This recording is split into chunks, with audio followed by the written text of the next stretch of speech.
egresados, profesionales no colegiados y colegiados, que tengan a bien y los fines de querer especializarse en el derecho procesal civil y netamente en la oralidad civil. Como bien han podido ver en la publicidad del curso, al final del desarrollo del mismo, se va a elegir a los mejores participantes y a los que se vea que se tengan las mayores predisposiciones para formar un grupo especializado en la Academia de Litigación Oral del Colegio de Abogados. Esta Academia de Litigación Oral, en principio, está arraigada o ligada al área civil, a la materia civil, pero también en posteriores cursos, en posteriores desarrollos de otros eventos, se va a tomar en cuenta el tema de la oralidad, el tema penal, el tema laboral, en distintas ramas y materias que vamos a llevar a cabo. En principio, como estamos viendo, la oralidad civil. Este curso tiene dos etapas, una etapa teórica y una etapa práctica. Como ya de su conocimiento, estamos empezando con la etapa teórica. Etapa teórica que va a servir para capacitación a todos ustedes para poder desenvolverse en la segunda etapa, que es la etapa práctica, que va a estar arreglada y desarrollada en la simulación de audiencias, simulación de proceso. En esta primera etapa nosotros vamos a dirigirnos, a capacitarnos en todos los temas relacionados tanto a la oralidad civil como al proceso civil. Las reformas que han tenido o se han ido viendo a lo largo de la historia relacionadas a la oralidad civil, procesal civil, temas relacionados con teoría del caso, teoría del conflicto, la misma desenvolvimiento de las audiencias preliminares y las audiencias de pruebas, oralidad de segunda instancia y también la implementación de los módulos corporativos de litigación oral civil. Primera etapa, al concluirla, todos ustedes van a tener que rendir un examen, una evaluación que va a estar ponderado en el 40% de su calificación final. 40% porque le estamos dando más prioridad a la etapa de las simulaciones de las audiencias. Evidentemente, el curso va dirigido a buscar y promover el desarrollo de la oralidad civil. Entendemos que el curso es más su aspecto de mayor interés, que más puede generar suspicacia o ánimo entre ustedes, es el desarrollo de las simulaciones de sus audiencias. Tanto así, porque hay poco impulso, poco ánimo de querer, o hemos visto poco desarrollo en los desarrollos de los eventos que simplemente se van arraigados al tema teórico, más no al tema práctico. Y si bien somos conscientes, todos que hemos pasado ya la mayoría últimos años, o ya se nos encontramos como profesionales o colegiados, entendemos de que en la universidad muy poco se prepara al abogado en tema práctico, a un criterio que consideran de que el abogado ya en la calle, cuando ya vaya el proceso, va a agarrar ahí pues, el conocimiento de cómo se va a manejar en un proceso, o como lo dicen, entre otras palabras, echando a perder la van a aprender, ¿no? Y eso es algo que a criterio de nosotros es errado. Tenemos que tener una buena base, tenemos que tener un buen criterio para que cuando nosotros vayamos a un proceso sepamos cómo defender a nuestros patrocinados con las herramientas que nosotros mismos les vamos a brindar. Entonces, en principio, en la primera etapa teórica nosotros vamos a desarrollar todos estos aspectos, concluyendo, como ya les he señalado, se va a rendir un examen de manera virtual que va a valer el 40% de la nota final del curso, y en la segunda etapa vamos a tener audiencias simuladas desde la perspectiva de dos partes contra dos partes, o tres contra tres, dependiendo del grado académico, porque entendamos, doctores, que acá estamos viendo chicos que están en la misma universidad como estudiantes, chicos que recién son egresados, profesionales, y mismos colegiados que ya también pueden tener el manejo del desarrollo de una audiencia, pero que es cierto, la reforma que ha habido en la implementación de la oralidad del proceso por audiencia recién en el 2018. Muchos de nosotros ya hemos estado egresados titulados y aún no teníamos conocimiento de cómo se maneja un sistema de un proceso por audiencias. A nosotros nos han formado de la perspectiva de que es el cerramiento procesal no se va a una audiencia, todos bien escritos, y eso ha variado. Y ese sistema nosotros tenemos que cambiarlo en nuestro chip. Muchas personas piensan y a criterio errado, evidentemente, consideran de que la oralidad es un tema de que va a ir como que está de moda, que solo va a dar un pequeño tiempo y que luego se va a tener que derogar y va a seguir de nuevo el sistema mediante escritos. Hecho que no se va a dar porque en todo el sistema de Latinoamérica esto se ha ido cambiando, ha ido variando y ya se ha implementado un sistema firme y con buenas raíces en todos los sistemas judiciales de a nivel mínimo en Latinoamérica mediante la oralidad y varias materias. Como ya lo hemos visto hace tiempo, se implementó en el tema penal, luego en el tema laboral y ahora lo estamos viendo en el tema civil. Entonces, ¿cómo se va a desarrollar la segunda etapa del curso? Como les he señalado, va a ser ustedes mismos, dos van a ser la calidad de demandantes, dos van a ser la calidad de demandados, ¿y quién va a ser el juez? Un jurista que nosotros hemos tenido a bien invitarlo de distintas profesores, jueces superiores, jueces supremos, como ya tenemos en la lista y ustedes ya han podido tener conocimiento como el doctor Héctor Ramamore, el doctor Alegreto, que es su juez que está en Paraguay, pero que él trabaja en la Corte Suprema de Paraguay. También hemos invitado, por ejemplo, al doctor Fernández Ávila, al doctor Giovanni Piori, a distintos juristas que ya tienen el conocimiento y el manejo del sistema de la oralidad, mismos que van a poder evaluar cómo ustedes se van a desarrollar en estas audiencias, los van a guiar y al final de cada audiencia les van a dar la recomendación a cada uno de ustedes. Entendemos que no solo va a ser la participación de esas dos personas en esa audiencia, va a ser de todo el auditorio. Entonces, vamos a enriquecernos en el sistema de la oralidad civil, vamos a enriquecernos en el tema de los conocimientos como un juez, como un jurista, como un profesor, como tanta gente que se ve envuelta y relacionada, luchando por que se implemente el tema de la oralidad civil, nos pueda llenar de conocimientos. Entonces, en esta etapa se va a desarrollar, como les digo, las audiencias simuladas. Al final de cada audiencia, el juez, como les estoy diciendo que van a ser los invitados, los van a calificar su actuación. Estas simulaciones se van a hacer tanto de una audiencia preliminar como audiencia de pruebas. Entendemos que en la reforma que ha habido del proceso civil, la idea es juntar, arreglar, minimizar la mayor cantidad de actos procesales. Por tanto, nosotros vamos a poner en práctica en una misma audiencia, tanto la audiencia preliminar como la audiencia de pruebas. Y nosotros tenemos que estar capacitados para ello. ¿Listo? Entonces, este es el desarrollo del curso. Esa evaluación que les va a dar en la segunda etapa este jurista va a valer el 60% de la calificación final. Evidentemente, se van a sumar los promedios, una nota mínima para acceder al certificado, que tiene que ser una nota probatoria de 13, y además de ello, se requiere de la participación de la asistencia mínima del 70%, como ya se les voy a hacer llegar. Hay algunos de ustedes, o algunos o que nosotros ya hemos tenido previsto, de que, por ejemplo, pueden tener clases, o pueden estar desarrollados con el tema del trabajo. Respecto a esas personas, hemos tenido bien en reuniones con la comisión organizadora de que se les puede dar una facilidad, pero la facilidad tiene que estar arraigada con algún medio probatorio que acredite por qué motivo no pueden venir a las clases. En todo caso, si tienen, no sé, los temas de trabajo, temas de una clase, temas de un examen de último momento, o un tema como podría darse, que ninguno de nosotros está a salvo, un tema de un accidente, que Dios no quiera, tienen que hacerlo comunicar a la comisión organizadora. Si se puede preverlo con unos días de anticipación. Si es un tema de una emergencia de último momento, pues ya lo podrán hacer llegar en el momento que corresponda con un elemento, con un medio probatorio que acredite lo que está señalando. Si no se acredita con ese elemento, pues de igual manera van a tener que estar mínimamente con un 70% de participación en el desarrollo de los cursos. ¿Listo? Quisiera saber, respecto de lo que he señalado, ¿hay alguna duda de alguno en particular?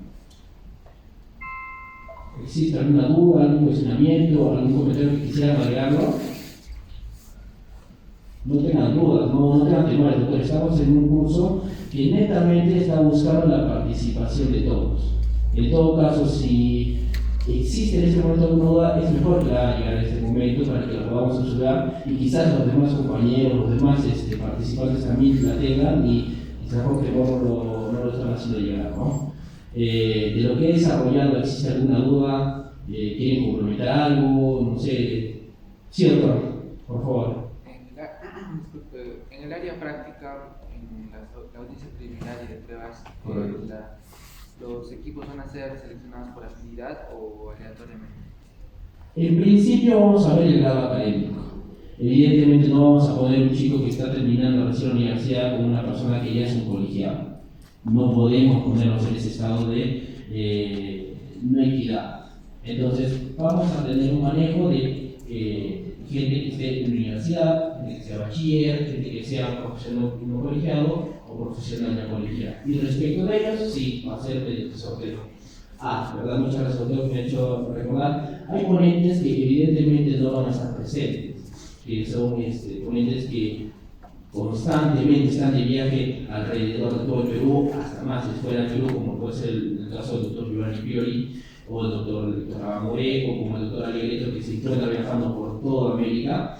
Respecto de ellos, la simulación de la audiencia va a ser de manera virtual, no presencial. En principio, todo el desarrollo de este curso va a ser de manera presencial, o sea, que vamos a tener que desarrollarnos todos acá y vamos a tener que concurrir al salón de eventos del Colegio de Abogados. En el extremo de que algún ponente no pueda participar o tenga temas directamente de que está fuera de la equipa, no puede concurrir acá, nosotros le vamos a hacer llegar esa información con anticipación para que no prevea el venir acá, sino que se pueda unir mediante un enlace de Google Meet o Zoom, que si no me equivoco es como se trabaja en el Colegio de Abogados. ¿Listo? De igual manera, en el desarrollo de las simulaciones de las audiencias se va a hacer de esa manera. A quien por sorteo le toque como juez el doctor Giovanni Piori, ya tenga que tener previsto que su audiencia va a ser virtual. Igual el doctor Héctor Ramoré, el doctor Aguirre. De los demás juristas que nosotros ya hemos previsto, la mayoría ha señalado que no hay ningún problema para que puedan venir de manera presencial. ¿Listo? ¿Hay alguna otra duda que tengan respecto al desarrollo del curso? Sí, doctora. Disculpa, yo quería saber el tema de los porcentajes y de evaluación. No sé si podría repetirlo porque no lo entiendo. Correcto, doctora. En el cronograma, en el mismo cronograma que nosotros hemos llegado y notificado a todos con la confirmatoria de haber cumplido el estándar académico para que puedan realizar el pago, hemos cumplido y analizar el cronograma y la fecha de la participación de los ponentes.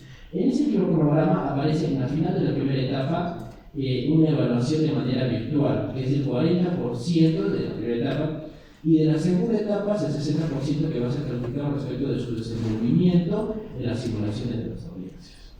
¿Listo? ¿Alguna otra duda, doctores? Entiendo que ninguna. Si en el transcurso de la exposición hay alguna duda, no duden en levantar la mano, se absuelve y continuamos.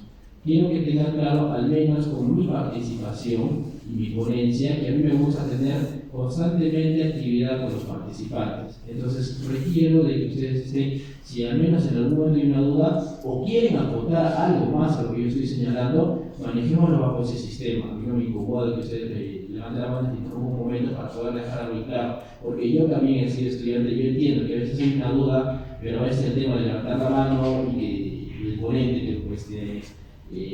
te comienza a molestar y después te quedas con la duda, y es cierto, los demás compañeros también tenían esa duda, por ese temor no se llega a completar el conocimiento. ¿Listo? Entonces, si en el transcurso de la ponencia hay alguna duda, no duden en levantar la mano, yo hago un estudio en ese momento y lo desarrollamos. ¿Listo? Entonces, en principio vamos a desarrollar la primera clase que tenemos prevista, que es antecedentes históricos de la oralidad civil. La primera observación o la forma en que yo quiero empezar esta ponencia es con una frase de Albert, que señala: locura es hacer lo mismo una tras otra vez y esperar resultados diferentes. Evidentemente, nosotros a veces, como mala costumbre, o quizás nosotros mismos no, pero vemos con gente que nos relaciona, que siempre se está quejando de que la misma sociedad no cambia, la misma sociedad es la misma sociedad. Siempre vemos de que hay una persona que dice: no, pero es que esto siempre pasa y no hay manera de solucionarlo, tema tanto con nosotros como de autoridades que sean tanto policiales, municipales, hasta las regionales, y que dicen: no, ¿para qué hacemos algo si siempre es lo mismo? Y tenemos que tener la perspectiva de que de nosotros tiene que partir un cambio. El cambio para una mejora, no para algo malo, evidentemente, ¿no? Pero siempre tenemos que prever y ir a la búsqueda de realizar un mejor cambio para nuestro futuro. Y si nosotros no buscamos ese fin, tener esa ambición de querer cambiar algo que a nosotros no nos parece que nos está yendo bien, si nosotros seguimos haciendo lo mismo, va a seguir pasando lo mismo. Y la vida es tal cual así. Nosotros, si no cambiamos ese aspecto que estamos haciendo mal, va a seguir pasando lo mismo, vamos a seguir quejándonos y vamos a seguir en el mismo hueco de siempre. Entonces es importante interiorizar esta idea de Albert Einstein que señala que nosotros, para que podamos ver cambios tanto y personalmente como alrededor de nosotros, tenemos que generar mediante acciones distintas cosas para poder en un futuro a corto o largo plazo encontrar resultados distintos. No solo nosotros, la sociedad en conjunto, porque la misma sociedad, si empieza a cambiar ciertas costumbres, eso se va a ver reflejado en distintas proezas que pueda haber en el desarrollo de esa misma sociedad, ¿no? Empecemos con 3 preguntas. ¿Desde cuándo existe la oralidad en los procesos? ¿Desde cuándo existe la escritura en los procesos? ¿Y cuál es el mejor modelo de comunicación de los actos procesales? Quiero empezar esta exposición con estas 3 preguntas. Perdónenme, estoy enfermo, voy a estar todo el momento limpiándome, discúlpeme, esto me ha pasado, supongo que todo nos está pasando por el tema del frío que está dando en el pipa. Y ponemos a pensar, ¿existe un mejor modelo a criterio de una persona o a criterio de una sociedad o a criterio de un sistema judicial que sea mejor el sistema escrito? Evidentemente tiene sus pros, tiene sus contras. ¿Es mejor el sistema oral? Tiene sus pros y también tiene sus contras. Entonces, a lo largo de toda esta ponencia y el desarrollo del presente, de este presente módulo, en principio vamos a guiar y vamos a tener la orientación de cómo se va a resolver estas 3 preguntas, entendiendo que la última es la más importante y la que nos va a generar ese ámbito de investigación respecto al desarrollo de todo el contenido del curso, ¿no? Entonces, respecto a las 2 primeras preguntas, ¿desde cuándo existe la oralidad en los procesos y desde cuándo existe la escritura en los procesos? Y vamos a partir exponiendo con el origen de la oralidad y de la escritura en el proceso civil. ¿Y cómo se origina la oralidad o la escritura en un proceso en concreto, no? Originalmente se origina mediante un sistema de oralidad, porque en las épocas primitivas no existía la escritura, no existía la forma de poder comunicarse y la forma principal, instintiva de comunicación de las personas directamente es la comunicación. Yo lo pongo como ejemplo para cada uno de ustedes. Todos hemos tenido nuestra pareja, nuestro compañero, que en algún momento nos hemos peleado con esa persona por WhatsApp. Y nos estamos mandando un mensaje, y en algún momento le decimos, ¿sabes qué? Acá queda la conversación y nos vemos el día de mañana. Y mañana arreglamos esto. ¿Por qué hacemos eso? ¿Por qué no seguimos con la conversación mediante los mensajes de WhatsApp y nosotros partimos de la perspectiva de reunirnos en un momento y hablar cara a cara? ¿O por qué en otra situación nosotros, cuando tenemos un problema familiar y nosotros no estamos directamente con dicha persona o con todos nuestros familiares y decimos, vamos a reunirnos tal día en la casa de la abuela y ahí lo hablamos? Porque evidentemente el sistema de la comunicación oral da la perspectiva y da la facilidad de que nosotros podamos comunicarnos y dejarnos entender de una mejor manera. Es distinto que yo por un mensaje al doctor le envíe un mensaje que le diga, ¿sabes que rómpete la pierna?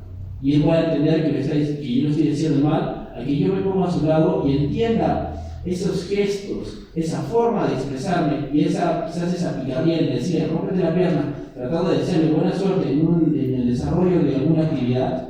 Entonces, partamos desde esa perspectiva de entender a la oralidad, como el sentido en el cual nosotros veamos a la oralidad como un medio de comunicación en el que podemos expresar de mejor manera nuestra voluntad interna y nos vamos a hacer entender de una mejor manera ante los terceros. Entonces, de una manera primigenia, nosotros nos comunicamos mediante la oralidad. Como lo dice el doctor Álvaro Mejía Salazar, en épocas primitivas, ante la inexistencia de la escritura, el proceso debió ser oral. ¿Por qué señala que debió ser oral? Porque no existe una evidencia sustancial de cómo se inició un proceso en concreto. Evidentemente entendemos que la comunicación verbal fue primero y por lo tanto manejamos esa perspectiva de que un proceso se manejó primigeniamente bajo el sistema de la oralidad. Las sociedades primitivas tenían la palabra hablada como medio para poder comunicarse, correcto, es lo que estamos desarrollando y lo que estamos explicando. Según Juan Jacob Rousseau, señala que en algún momento histórico las sociedades entregaron esa cuota de libertad a un tercero. El tercero entendido como el Estado, como el juez, como un árbitro, de darle esa libertad de nuestra posibilidad de todo lo que nosotros podemos hacer para que él mismo pueda regular, pueda juzgar, pueda ejecutar el conflicto de intereses que lo estamos sometiendo respecto de él. Y todo ello, ¿con qué fin? ¿Cuál es el fin de poder nosotros entregar esa libertad que nos corresponde como derechos fundamentales, como derechos que nosotros mismos podemos ejecutarnos, ¿no? Es para llegar a una convivencia social, a una paz social. Ese es el fin que nosotros tenemos que ver en el desarrollo de cualquier tipo de proceso o en la parte inicial en la que nosotros vamos a partir en entender el sistema de un proceso.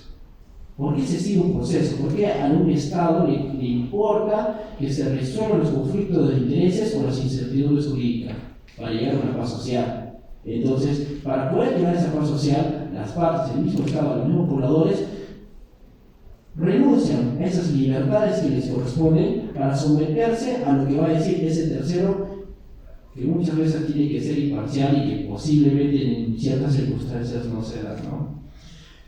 Avancemos históricamente, doctores, y llegamos al siglo XVIII y entendemos que la referencia más antigua al sistema arraigado a las leyes es el Código de Hammurabi.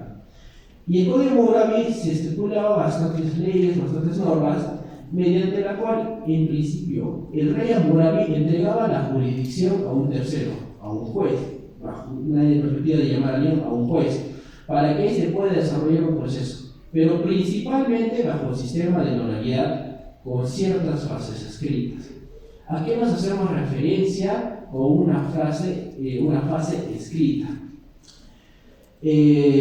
Normalmente, cuando se desarrollaban este tipo de procesos, escuchaba a ambas partes, este juez designado que le daba la jurisdicción a este rey Hammurabi, y los escuchaba y le decía, no había, como lo tenemos ahora, ni la posición de la demanda, que por otro lado la contestación, nada de ello. Simplemente se reunían en un foro y le decía, cuéntame qué es lo que te está pasando, por qué motivo nos hemos reunido acá. Ah, ya, correcto. ¿Tú qué vas a decir en este momento? Correcto. Y bajo ese sistema se manejaba todo el proceso. Las resoluciones eran evidentemente emitidas de manera oral, pero lo único que se emitía bajo un sistema escrito era la sentencia. Y desde ahí tenemos el inicio y la existencia del principio de inmutabilidad de las sentencias, desde el Código de Hammurabi. Es la evidencia más antigua que tenemos de un proceso judicial en el que podemos hablar de un sistema de inmutabilidad. Continuamos con la Grecia clásica. Y en la Grecia clásica, los litigantes eran presionados por la sociedad y por las mismas autoridades para que estos no hagan uso de la lucha armada o de la venganza para resolver sus conflictos de intereses, más que nada sus conflictos de intereses, ¿no? Y los incentivaban a buscar las decisiones de los ancianos reconocidos como el Consejo de Ancianos, que estos mismos eran personas longevas, personas que en la sociedad eran los que tenían mayor conocimiento, mayor manejo de ciertas situaciones, más que nada los más longevos y con mayor inteligencia. No necesariamente con un conocimiento jurídico, sino que sean las personas que al criterio de la sociedad sean los que sean los más inteligentes.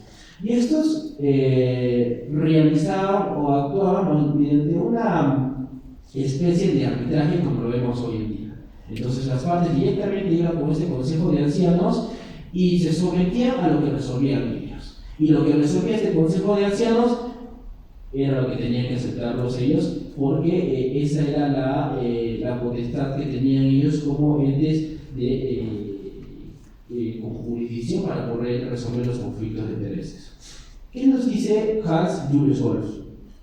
El Consejo de Ancianos escuchaba argumentos de ambas partes, las pruebas aportadas y emitía resoluciones orales. Entonces, hasta este momento seguimos bajo el sistema de la oralidad. No hay una evidencia de un sistema escrito hasta el momento. Lo único que está escrito, como hemos señalado, son las sentencias, ¿correcto? Que están estipuladas mediante así.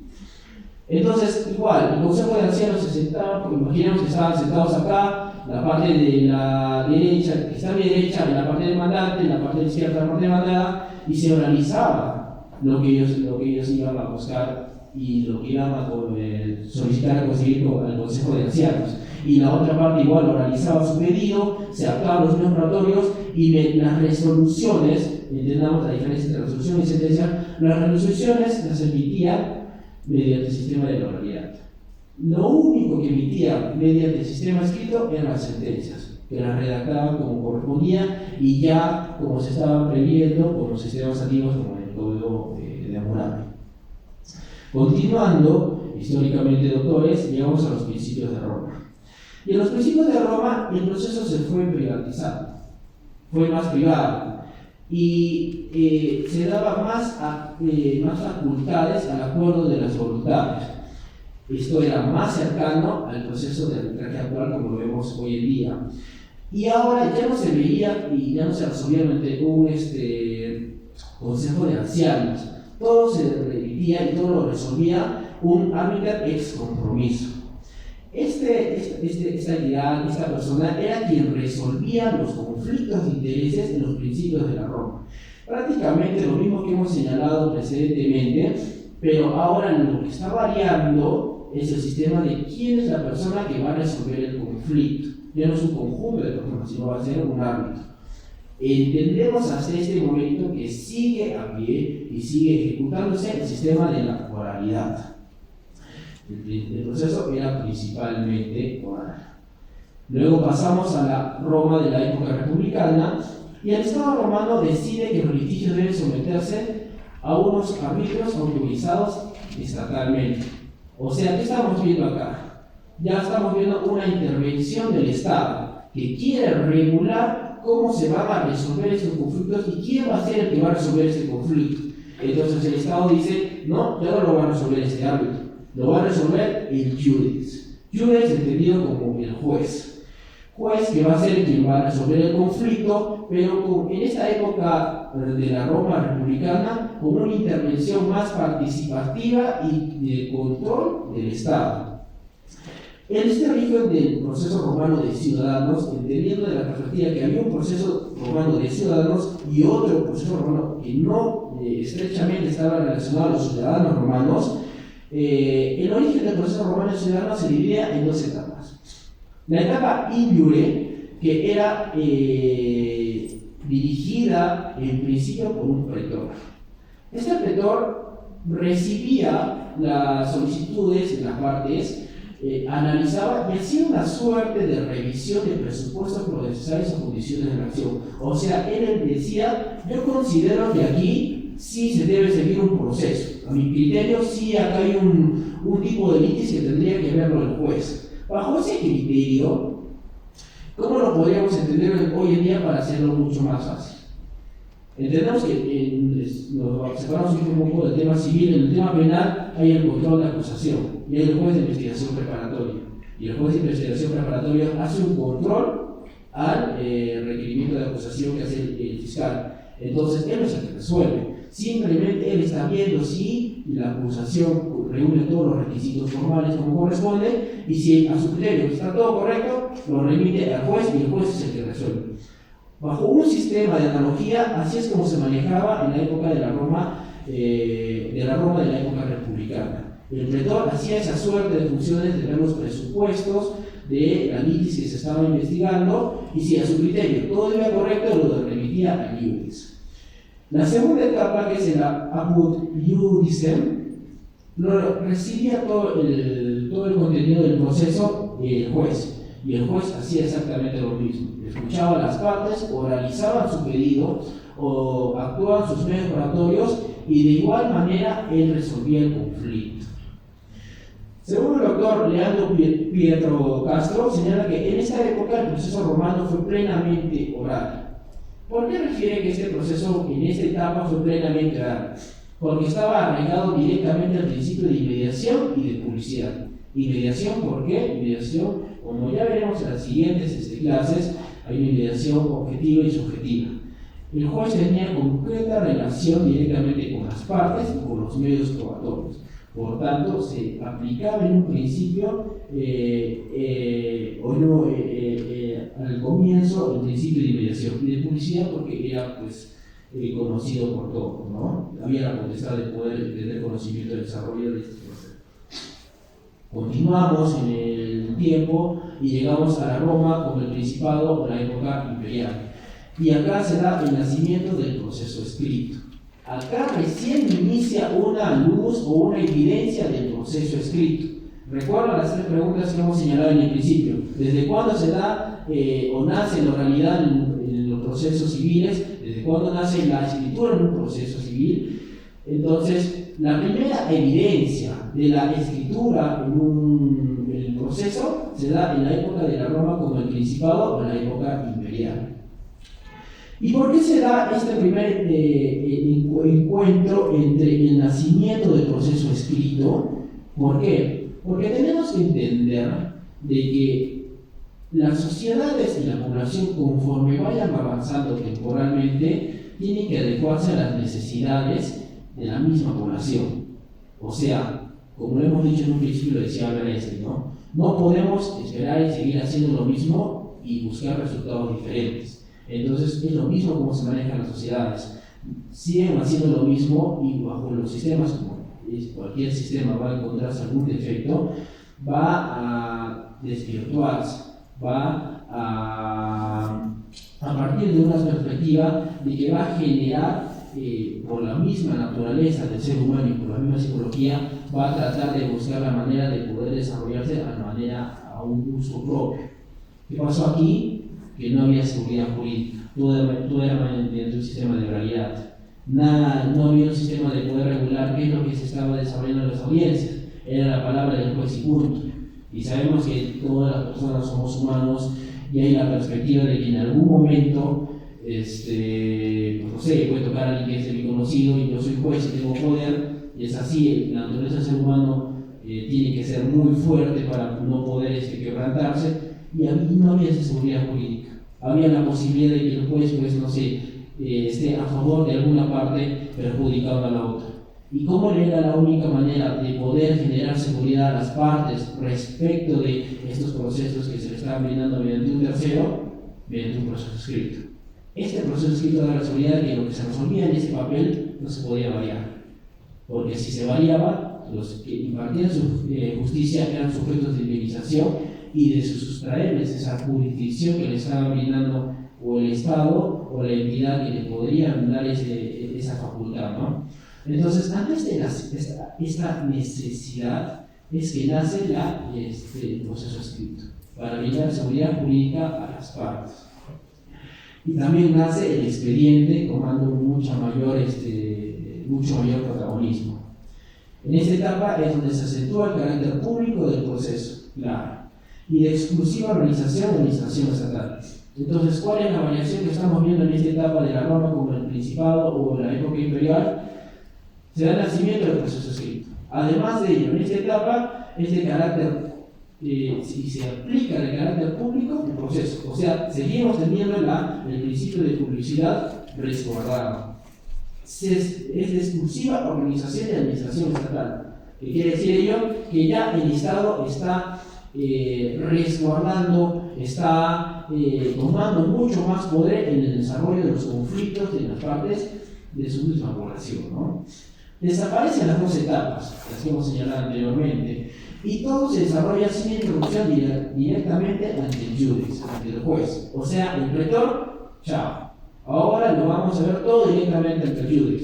Ya no pasamos esa etapa de una suerte de revisión de los presupuestos procesales, la condición de la acción, y directamente yo en el juez le digo, necesito que me resuelva mi conflicto. Vamos a invitarlo a la otra una audiencia y lo vamos a desarrollar de esa manera. El problema de ello, como lo estamos viendo, es el mediante un proceso escrito. Y, perdón un momento, por favor. Y cuando hablamos de un proceso escrito, ya vamos dando a luz los defectos que se pueden ver de este mismo proceso. Y el peor de los defectos es la carga procesal, la demora procesal, porque si bien es cierto, ingresa un escrito, no lo resuelve en ese momento, está un poco más libre el juez para poder resolver, va generando carga procesal. Y vamos a ir dilucidando en toda la exponencia y toda la explicación de esta clase, cómo este tema de que a veces, y me permito sustraerme un poco de lo que estamos explicando, se dice, ¿no? Uno de los grandes problemas de la solución o de los procesos judiciales es que se demora, y se demora mucho. Y por ahí dijo un jurista, ¿no? Entonces que contraten pues más jueces, que contraten más especialistas, y así se va a resolver mejor el proceso. Pero es que esa no es la manera de solucionar el conflicto, simplemente es prolongarlo, porque el problema va a seguir ahí. Se va a prolongar en ese momento, se contrata ese personal, es tema económico, que no se va a poder sostener en lo largo del tiempo, se va a despedir a esas personas y va a volver a ver esa carga y el problema no se ha arreglado, no se solucionó, sino simplemente se prolongó. Entonces, en la ponencia que estamos haciendo en este momento, vamos a ver cómo, partiendo desde este momento, el proceso escrito va a generar conflictos o inconvenientes y cómo se va a ver entrelazado con nuestro proceso judicial peruano. Y cómo ha sido este proceso escrito, ¿cómo decirlo? Este proceso escrito ha sido el impulso para que se pueda dar la variación del sistema de procesos mediante audiencias, o sea, con la implementación de la oralidad. Es curioso, va yendo de un lado al otro. Prefiero el escrito, prefiero el oral, prefiero el escrito, el oral, y es que así es. No hay ningún sistema que sea perfecto. Ya les voy adelantando desde un principio la tercera pregunta. No hay un sistema que sea perfecto porque por la misma naturaleza del hombre va a querer siempre ver cómo puede sacar el mejor provecho de ciertas situaciones. Bajo esa perspectiva siempre va a tener que ir variando y adecuarse a las nuevas tecnologías, a los nuevos desarrollos que se están dando con el avance también de la ciencia, ¿no? Pero bueno, sigamos con la ponencia, sigamos con donde nos habíamos quedado. Y estamos haciendo referencia a que la Roma, como el Principado o la época imperial, se daba inicio al proceso mediante escrito. También se aceptaba el carácter público del proceso y la intervención directa del Estado. Desaparecieron las etapas y acá se dio el paso del proceso oral al proceso escrito. Entonces ya tenemos una suerte de respuesta de las preguntas del principio. ¿Desde cuándo inicia el proceso oral? Correcto. Desde cuándo inicia el proceso escrito, más o menos ya lo estamos adecuando. Seguimos avanzando en el tiempo a la par del proceso de Roma con el Principado, se está dando el proceso germano barbárico. Y acá el doctor James Goldsmith señala que el proceso barbárico fue netamente oral, fue público y fue extremadamente formalista. En esta perspectiva volvemos a ver el criterio de un proceso del sistema de la oralidad. La publicidad no se ve perjudicada en ningún extremo, pero se está hablando de un criterio que es curioso y un tema que también tiene que ver con el proceso escrito, la extremada formalidad de las cosas. Este extremo formalista que señala el doctor James Goldsmith no hace referencia a que el proceso es formal porque tiene que seguir de ciertas etapas. Él señala de que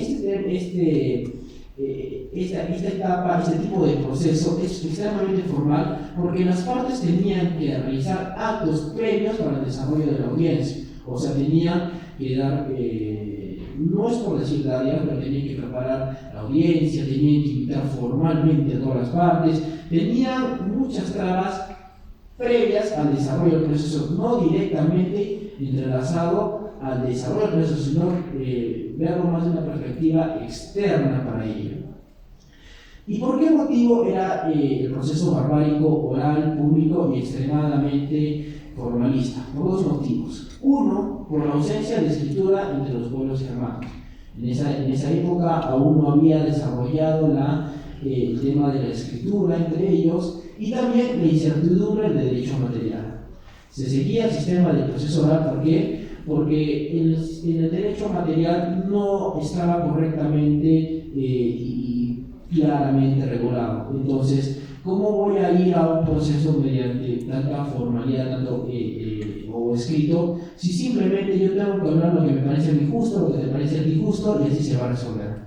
Entonces, el doctor James Goldsmith refiere que estos son los dos motivos por los cuales el proceso se da de manera oral, pública y extremadamente formal. Formal, de la perspectiva que les he señalado. No entiéndalo como formal en un aspecto de que el mismo proceso alemán correspondía a seguir directrices ya preestablecidas, sino va más a un aspecto de formalismo, como lo podríamos ver el día de hoy en el desarrollo de un proceso que tendría que estar, por ejemplo, ¿no? La bandera, la Biblia, la cruz, la parte por un lado, la parte por otro lado, no directamente en el desarrollo del proceso. Espero que se haya entendido esa parte. El proceso también se desarrollaba mediante una asamblea, la asamblea de los miembros libres del pueblo. Ellos son los que tenían la jurisdicción en esta etapa para poder resolver los conflictos. Entendámosla como la asamblea. Y en esta etapa había una suerte de un funcionario que tenía el rol de investigador de derecho y director del debate. Alguien que no resolvía el conflicto, porque quien resolvía el conflicto era la asamblea, pero este funcionario servía como un rol de investigador, un rol de, más que director de debate, porque sí también un director de debate, era el investigador, como podríamos llamarlo una suerte quizás de fiscal, ¿no? Para poder entenderlo. Continuando con la exposición, y ya habiendo quedado claro las dos primeras preguntas que nos hemos planteado en el principio, vamos a ir directamente a la evolución de la justicia civil y la implementación de la realidad en América Latina. ¿Cómo se ha ido evolucionando? ¿Cómo ha ido progresando la justicia civil? Y a la par, ¿cómo se ha ido implementando la realidad en América Latina? Partamos de este cuadro que les estoy proyectando, que lo he sacado en principio del estudio comparativo sobre las reformas procesales civiles en América Latina del Centro de Justicias de las Américas, de Estudios de Justicia de las Américas. Este Centro de Estudios de la Justicia de las Américas es una entidad que tiene como fin promover y ayudar a los sistemas judiciales de los países miembros que se encuentran en Latinoamérica. Se encuentra Perú en este sistema, se encuentra Chile, se encuentra México, se encuentra Estados Unidos, se encuentra Brasil, Bolivia, Guatemala, Honduras. Y este Centro de Estudios de Justicia de las Américas ha hecho un estudio comparativo. En principio, ¿qué estudio comparativo? De las reformas de los códigos procesales civiles o relacionados al área civil en América Latina. Y si vemos la última parte del cuadro, logramos dilucidar que en los últimos años ha habido reformas en los códigos procesales civiles de los países miembros. ¿Y qué demuestra esto? ¿Qué es evidencia de ello? De que las poblaciones, la sociedad, se tiene que adecuar a las necesidades de su población. Volvemos a hablar de ese tema, ¿no? Hay un proceso que ya está establecido, un proceso que al principio parece todo bien, pero el ser humano siempre va a encontrar defectos en cualquier tipo de sistema porque no existe un sistema perfecto. Por tanto, tiene que haber esta variación. Y más que nada, bajo la implementación y la revolución que estamos viendo ahora científica, que en un futuro, posteriormente, les voy a dilucidar cómo también el avance de la tecnología se ve reflejado en los procesos judiciales, demuestra esta necesidad de las poblaciones de variar sus códigos estrechamente relacionados a los códigos procesales civiles o mercantiles de los países miembros del Centro de Estudios de Justicia de las Américas. Pero bien, ya entonces estamos partiendo de esa perspectiva, ¿no? Los códigos procesales están últimamente variando por la necesidad que requiere la población, y no solo la población, ya estamos viendo que es una necesidad de toda América Latina. Posteriormente a ello, vamos a hablar de la implementación de la oralidad civil en América Latina. Y volvemos a hacer referencia, según el Centro de Estudios de Justicia de las Américas, que es este centro de estudios que está estrechamente relacionado y tiene convenios con los gobiernos, como ya les he señalado, de Perú, de Chile, de México, de Brasil, de Honduras, de Bolivia y de bastantes países de América Latina, refiere que el país primigenio en el cual se ha hecho una reforma y está estrechamente ligado su Código Procesal Civil a la oralidad es Uruguay. Esto se ha dado mediante el Código General de Procesos de 1989 y lo hizo por medio de adoptar el Código Procesal Civil del modelo de Iberoamérica. ¿Cómo es esto, doctores? ¿Por qué primero Uruguay? Porque este Código Procesal Civil modelo para Iberoamérica fue realizado y fue promovido por 3 uruguayos, por el doctor Enrique Vescovi, Adolfo Gelsi y Luis Torello. Ellos impartieron este código de modelo para toda Iberoamérica. O sea, que este código iba de modelo, que no era de aplicación obligatoria, pero iba a servir para la modificación de los códigos procesales civiles, estaba hecho por uruguayos. Evidentemente, que si estaba hecho por uruguayos, el mismo código de procesal civil de Uruguay tenía que iba a ser variado porque ellos estaban con ese impulso, ellos estaban con esa necesidad de variar ese código procesal civil para poder implementar la oralidad. Por tanto, ven que el primer país, como lo señala el Centro de Estudios de Justicia de las Américas, que varía el código procesal civil en América Latina, conforme a la aplicación de la oralidad civil, es Uruguay. También tenemos Argentina. Y en Argentina es un tema también particular, porque desde mediados del siglo XX se buscaba introducir y variar en el proceso civil el sistema de audiencias. Recordemos que cuando hablemos del sistema de un proceso por audiencias, netamente estamos hablando de un sistema de proceso de oralidad. Partiendo de esa perspectiva, acá se truncó el proceso de la variación del proceso escrito al proceso por audiencias. ¿Bajo qué criterio? Porque el proceso que surtía efectos mediante la oralidad estaba envuelto por una práctica de los procesos escritos. Entonces, si no se desligaban del proceso por escrito, que entendemos que el proceso por escrito es las extremas formalidades que se requieren en ciertos actos procesales, que como bien lo han referido tanto el doctor Héctor Lava Moré, juez supremo, el doctor Ramiro Bustamante Segarra, también juez supremo, que son partícipes e impulsadores de la oralidad civil, ya no se requiere, no se tiene, incita y señala a los jueces inferiores de que se tiene que aplicar más un sistema de flexibilidad. ¿Por qué? Porque el fin, como hemos dicho desde un principio, es la paz social. Entonces no podemos estancarnos en el tema de lo estrictamente formal, dejando de lado el tema de la resolución de los conflictos y un debido proceso, tapándonos los ojos bajo el sentido de decir, acá no hay un sistema estrictamente formal y por lo tanto no se puede administrar justicia. Entonces, ¿y qué es la diferencia entre el sistema escrito y el sistema oral? El sistema oral nos da la posibilidad, como les he dicho en un principio, poder exteriorizar nuestras ideas y poder hacer llegar más rápidamente al tercero que nos esté escuchando. El sistema escrito no da esa facultad. ¿Y cómo lo podemos evidenciar? Antes de la variación del proceso de las resoluciones administrativas que partieron desde el 2018, que es de la implementación de la oralidad civil, ¿cómo se manejaban los procesos judiciales? Simple ejemplo. Nosotros ya se fijaba el saneamiento procesal y nos daban la potestad de poder proponer puntos controvertidos. Cuando el plazo, ese plazo lo manejábamos, presentábamos nuestro escrito y cuánto tiempo tenía que pasar para que el juez revise ese escrito. ¿Meses? ¿Un mes? ¿Un mes y medio? ¿2 meses?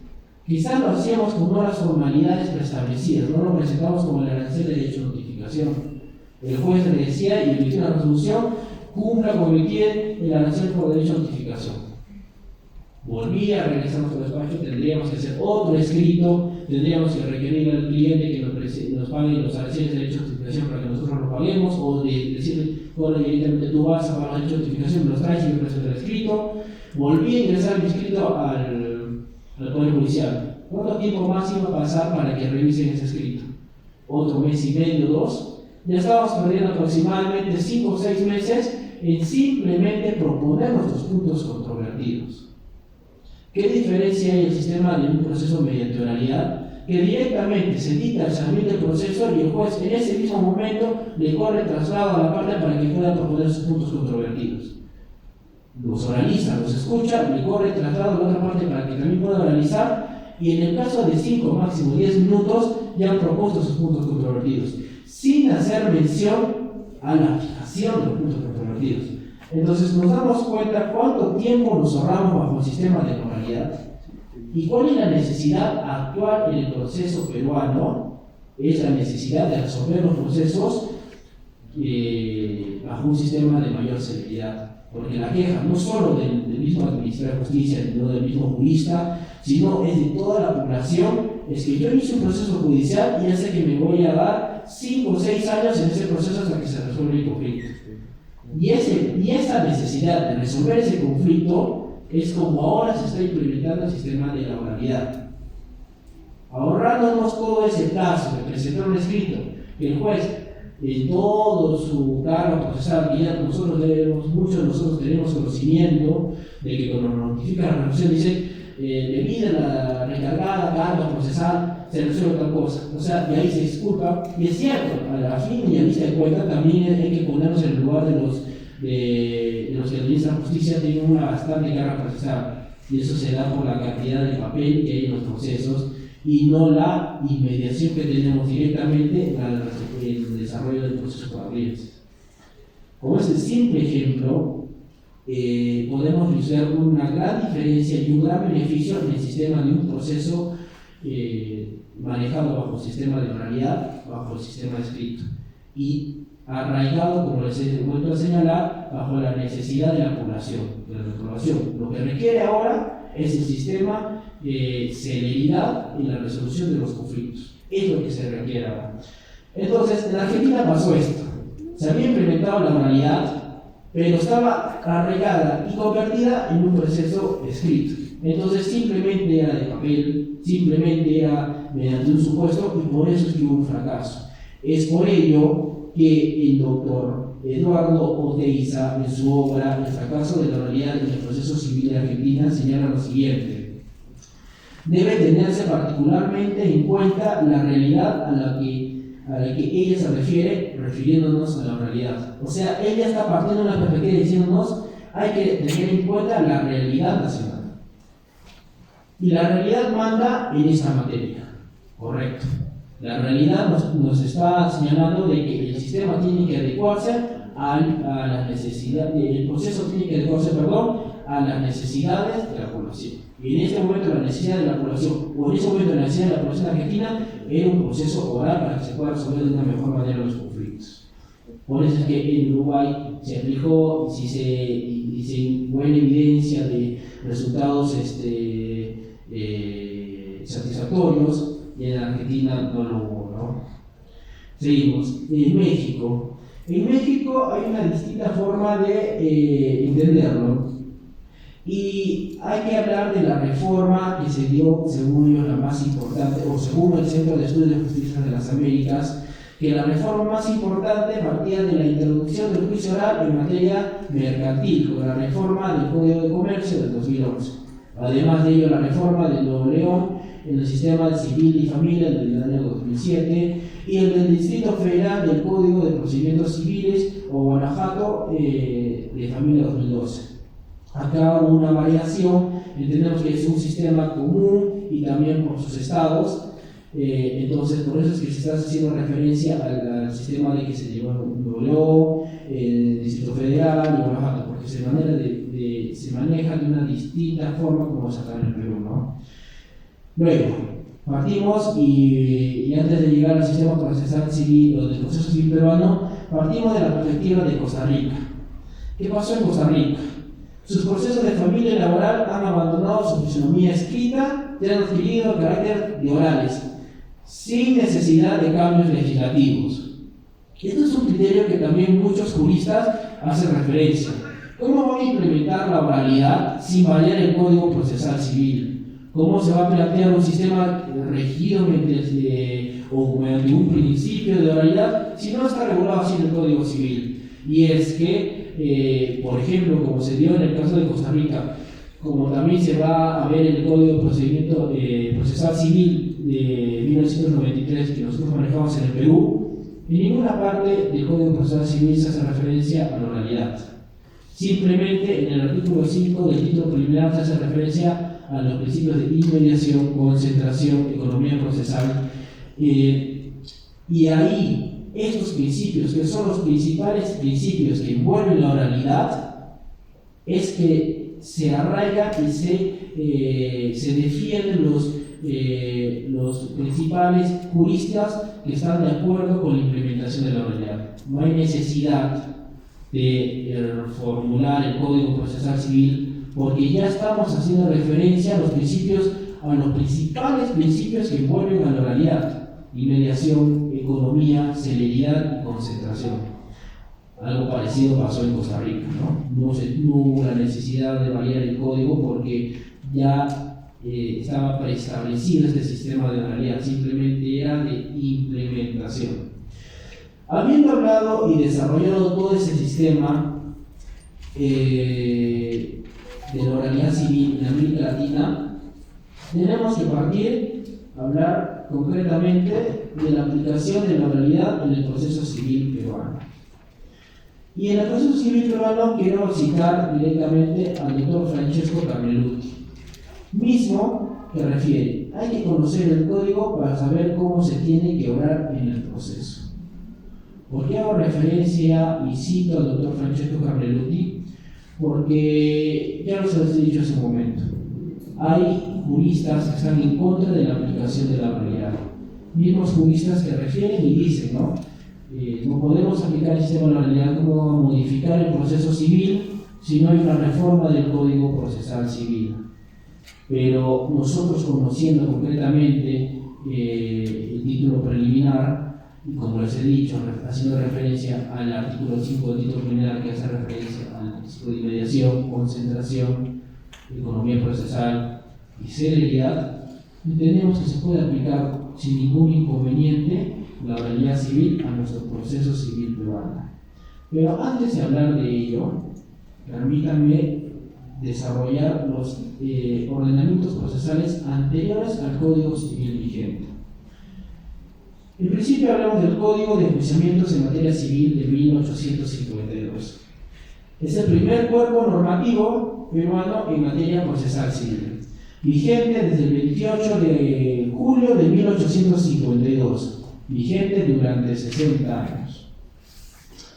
¿Y cómo definía este Código de Enjuiciamiento en Materia Civil al mismo juicio? Como la legítima controversia sobre un negocio entre actor y reo ante un juez competente, quien la dirige por sus debidos trámites y la termina con su decisión o sentencia.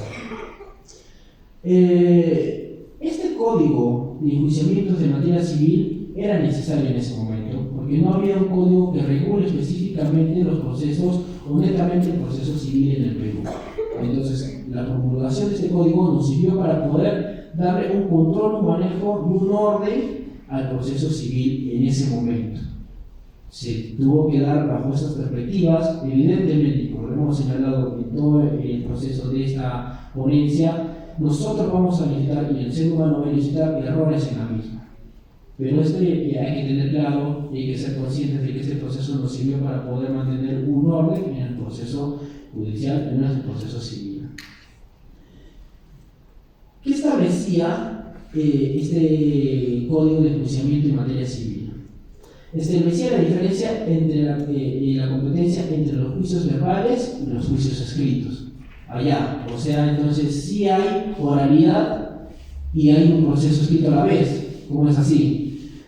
Es que este código establecía que mediante los juicios verbales la competencia era el juez de paz. Ya, entonces ya vamos entendiendo más o menos de qué estamos hablando. Y se refería a la controversia en cuanto a cuantía inferior a los 200 pesos.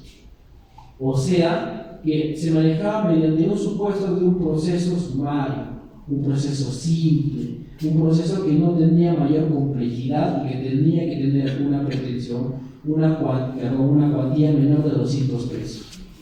Entonces, el proceso más complicado, ¿cómo se manejaba? Si ya sé que el proceso más sencillo era mediante un sistema de oralidad, el proceso más complicado lo manejaba mediante juicios por escrito, que señalaba que era de competencia de los jueces de primera instancia y se referían a las controversias que versaban sobre cuantías mayores.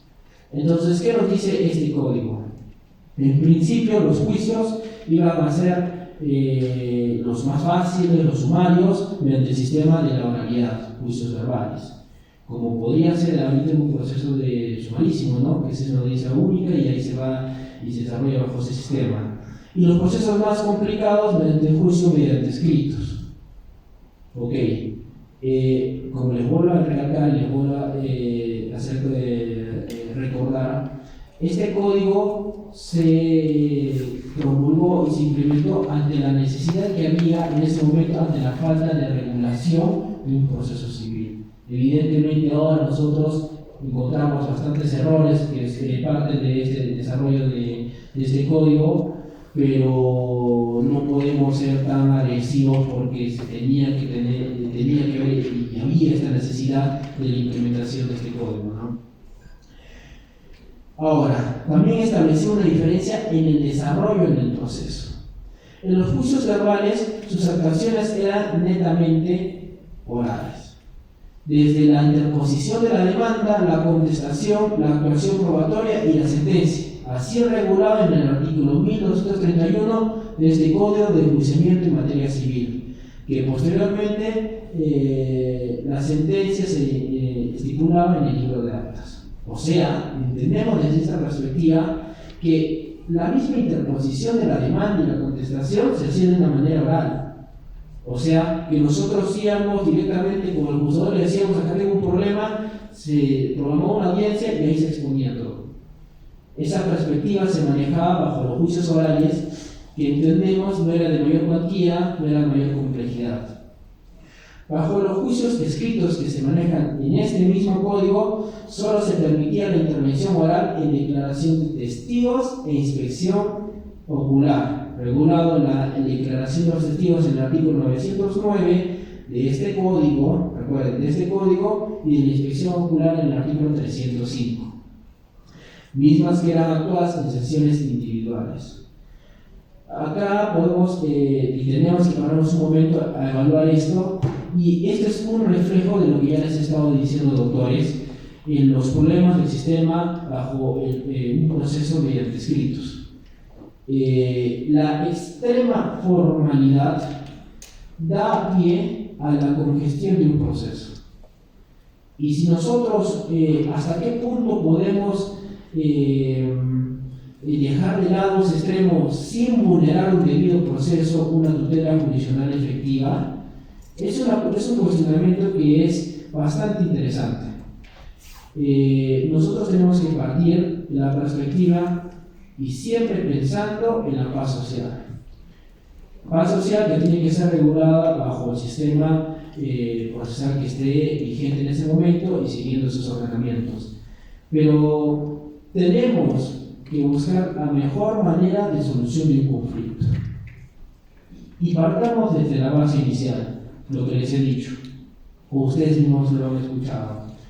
Cuando se han peleado con su pareja, cuando se han peleado con sus familiares, y o están por una llamada, y a veces algunos nosotros hemos salido hasta tarde, y a veces ha habido una ocasión de que hemos salido hasta tarde, pero nos hemos demorado de más porque al amigo no lo podíamos dejar tirado en el piso, ¿no? Y teníamos que llevarlo a su casa. Y en ese traslado de llevarlo a su casa, se nos pasó la hora, y pucha, pero se hicieron problemas en nuestra casa. Y cuando nos llaman nuestros padres, nos pueden decir, no, oye, pucha, ¿dónde estás? ¿Qué pasó? Tú dijiste que ibas a tal hora. Y en esos momentos nosotros decidimos y qué decimos. Muchos hablamos, no le contesto, yo le hablo mañana y ya, pues, ya me caerá. Y otras personas dicen, no, ¿sabes qué? Te tengo que explicar, ha pasado esto. Y las veces que se ha tratado de explicar de esa manera, de cada 10 supuestos que nos podemos poner en este planteamiento, ¿cuántos se han resuelto de la mejor manera? Muy pocos, ¿correcto? Porque no hay esa comunicación directa que tenemos entre el emisor y el receptor. O sea, es distinto que nosotros directamente nos comuniquemos y llegamos a nuestra casa, llegamos tarde y como me ha pasado a mí, me ha pasado a varios de ustedes, decía mi padre, discúlpame, mi mejor amigo ha tirado en el piso y no lo podía dejar en la calle. Y cuando yo ya le expliqué de esa manera, entendiéndome con mis mismos gestos, con mi exteriorización de lo que yo, mi voluntad interna, exteriorizar a la externa, él lo entendió de una mejor manera que yo no pude hacer en tu mensaje. Entendamos bajo ese sistema de la realidad, que es un sistema que nos va a servir de mayor comunicación, de mejor entendimiento entre las partes. Yo soy un abogado y voy a un proceso.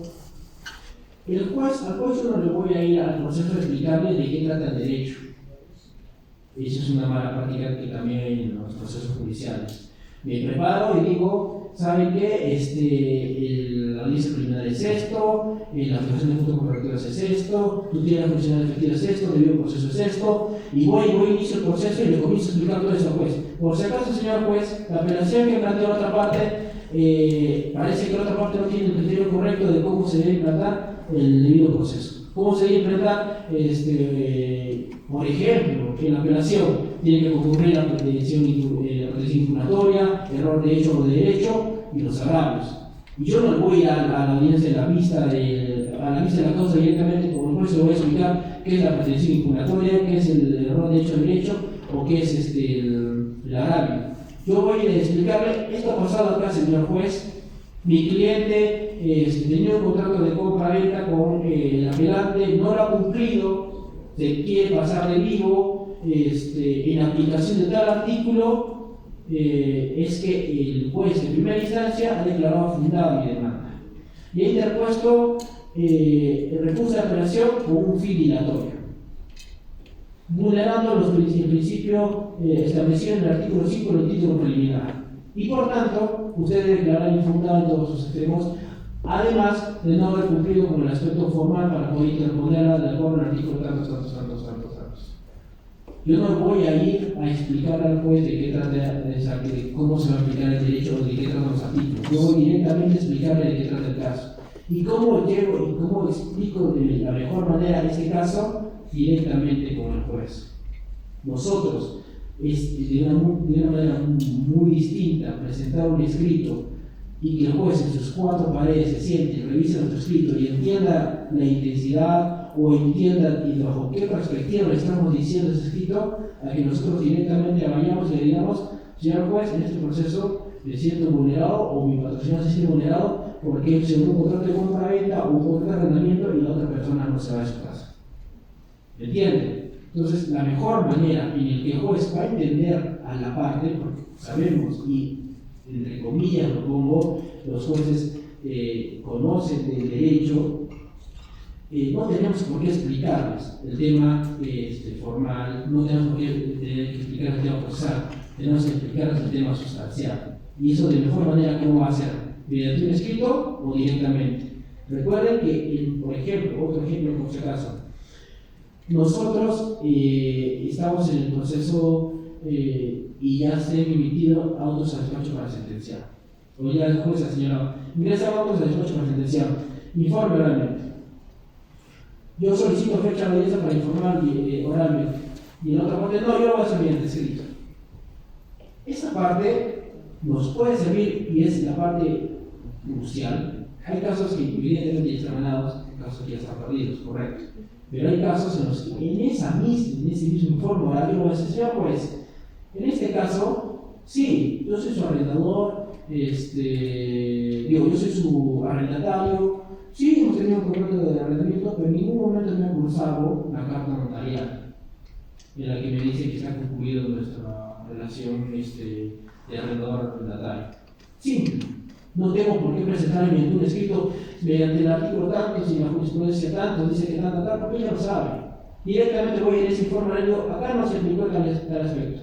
Y como no se aplicó tal aspecto, no puede ir en contra de mis derechos que me corresponden en la aplicación del Código Civil y del Proceso Civil. Entonces, entendemos la diferencia entre un proceso que se maneja mediante el sistema de oralidad y el sistema mediante escritos. Evidentemente, la oralidad tiene sus contras, como lo es la informalidad. Y es un riesgo que tiene que ser controlado y regulado por quién, por el juez que administra justicia o administra o regula ese proceso. Entonces, partiendo de lo que he señalado, partiendo de todo este aspecto, nosotros tenemos que tener un criterio que un proceso, sea simple o complejo, puede desarrollarse mediante un proceso, mediante el sistema de audiencias, mediante la oralidad. Y ahí es el trabajo del abogado litigante, de tener el manejo y el criterio para poder hacer llegar a entender su voluntad interna al juez y por sobreponer su voluntad interna al interés de la otra parte. Entonces, ese es el sistema como tiene que manejar y es la forma como que tiene que plantearse el abogado. Evidentemente, esto puede generar temor. Hay muchas de las personas que se han especializado en el área civil porque dicen, no, el área penal a mí me da miedo porque el juicio oral es un loquerío y los jueces penales son fuchas, son bravísimos. Pero tenemos que entender que la abogacía trata de ello. La abogacía trata de nosotros tener el manejo del proceso de acuerdo a la necesidad que tenga la población en ese momento y como esté regulada en ese momento. Y en este momento en el que estamos pasando ahora, doctores, más con el desarrollo del aspecto científico, que como les voy a decir, les voy a explicar en un futuro parte de esta exposición, de este primer módulo, tenemos que adecuarnos a ello. No podemos ser reacios sin decir, chévere, la inteligencia artificial está por una parte y el derecho está por otra parte. O sea, hay mismos estudios, y yo les cuento esto como una anécdota, el mismo despacho, el otro día estábamos haciendo la revisión de un nuevo sistema de procesos judiciales. Y estábamos trabajando con ChatGPT. Y nosotros le estamos enseñando a ChatGPT cómo que tiene que hacer la calificación de una demanda. Si es procedente, improcedente, inadmisible o admisible. Y le habíamos enseñado, le señalamos todos esos parámetros y presentamos esto en un proceso de desalojo. Y fue a vista y cuenta que nos causó bastante impresión que la inteligencia artificial logró admitir una demanda de manera correcta. Y ello es algo que en un futuro se va a dar. Porque y nosotros tenemos que adecuarnos a ello y tenemos que seguir ese sistema y ver cómo nuestra formación va a ser complementario a ello y cómo nos va a servir ese sistema a nuestro desarrollo, a nuestra proyección. Y a mí sí me sorprendió como estábamos hablando con el doctor Ricardo Cusier Ramos, que es el ponente que va a ir la próxima semana, que habla del tema de la teoría del caso, y nos generó suspicacia y gracia como en vista y cuenta hemos visto como en un futuro ya no va a haber jueces. Directamente una inteligencia artificial va a hacer la labor no de resolver un caso, de admitir un proceso, de admitir una demanda. Es curioso, es un tema que a mí también, como les digo, ¿no? me dejó bastante pasado, me dio gracia, pero es una realidad que tenemos que adecuarnos. Y eso es lo que va a pasar, y el mismo jurista, el mismo doctrinario, el mismo abogado y el mismo juez tienen que prever cómo eso nos va a ayudar a llegar a una mejor administración de justicia y por ende a una mejor paz social. Por tanto, siguiendo con la ponencia, seguimos hablando del Código de Enjuiciamientos de Materia Civil en 1852. Ya entendemos que los juicios no solamente los sencillos se pueden ver en un sistema de realidad, también los complejos. Ahora vamos a hablar del Código de Procedimientos Civiles de 1912, el anterior al que tenemos actualmente. Este Código de Procedimientos Civiles fue aprobado mediante Ley 1050, vigente desde el 28 de agosto de 1912. El profesor Lorenzo Solesi y Bárcena describe al Código de Procedimientos Civiles de la siguiente manera. No cabe duda que es un código antiguo, por tanto, no tanto por las fechas, sino porque no bebió de los códigos innovadores del siglo XIX, como el Código Alemán de 1877 o el Código Austríaco de 1895. Debido a que, según él y demás doctrinarios, este código se fue influenciado en la Ley de Enjuiciamiento Civil Española de 1881. Y esta queja que tuvo el profesor Lorenzo Solesi y Bárcena era de gran parte de la doctrina. ¿Por qué? Porque ellos veían tanto al Código Alemán de 1887 como al Código Austríaco de 1895 como una innovación tecnológica.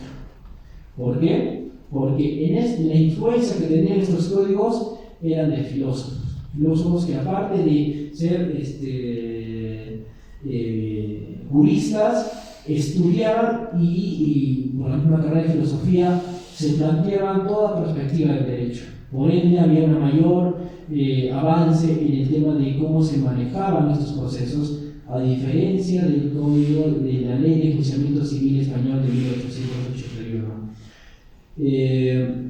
Continuamos con el Código de Procedimientos Civiles. ¿Y cuál es el desarrollo de este código?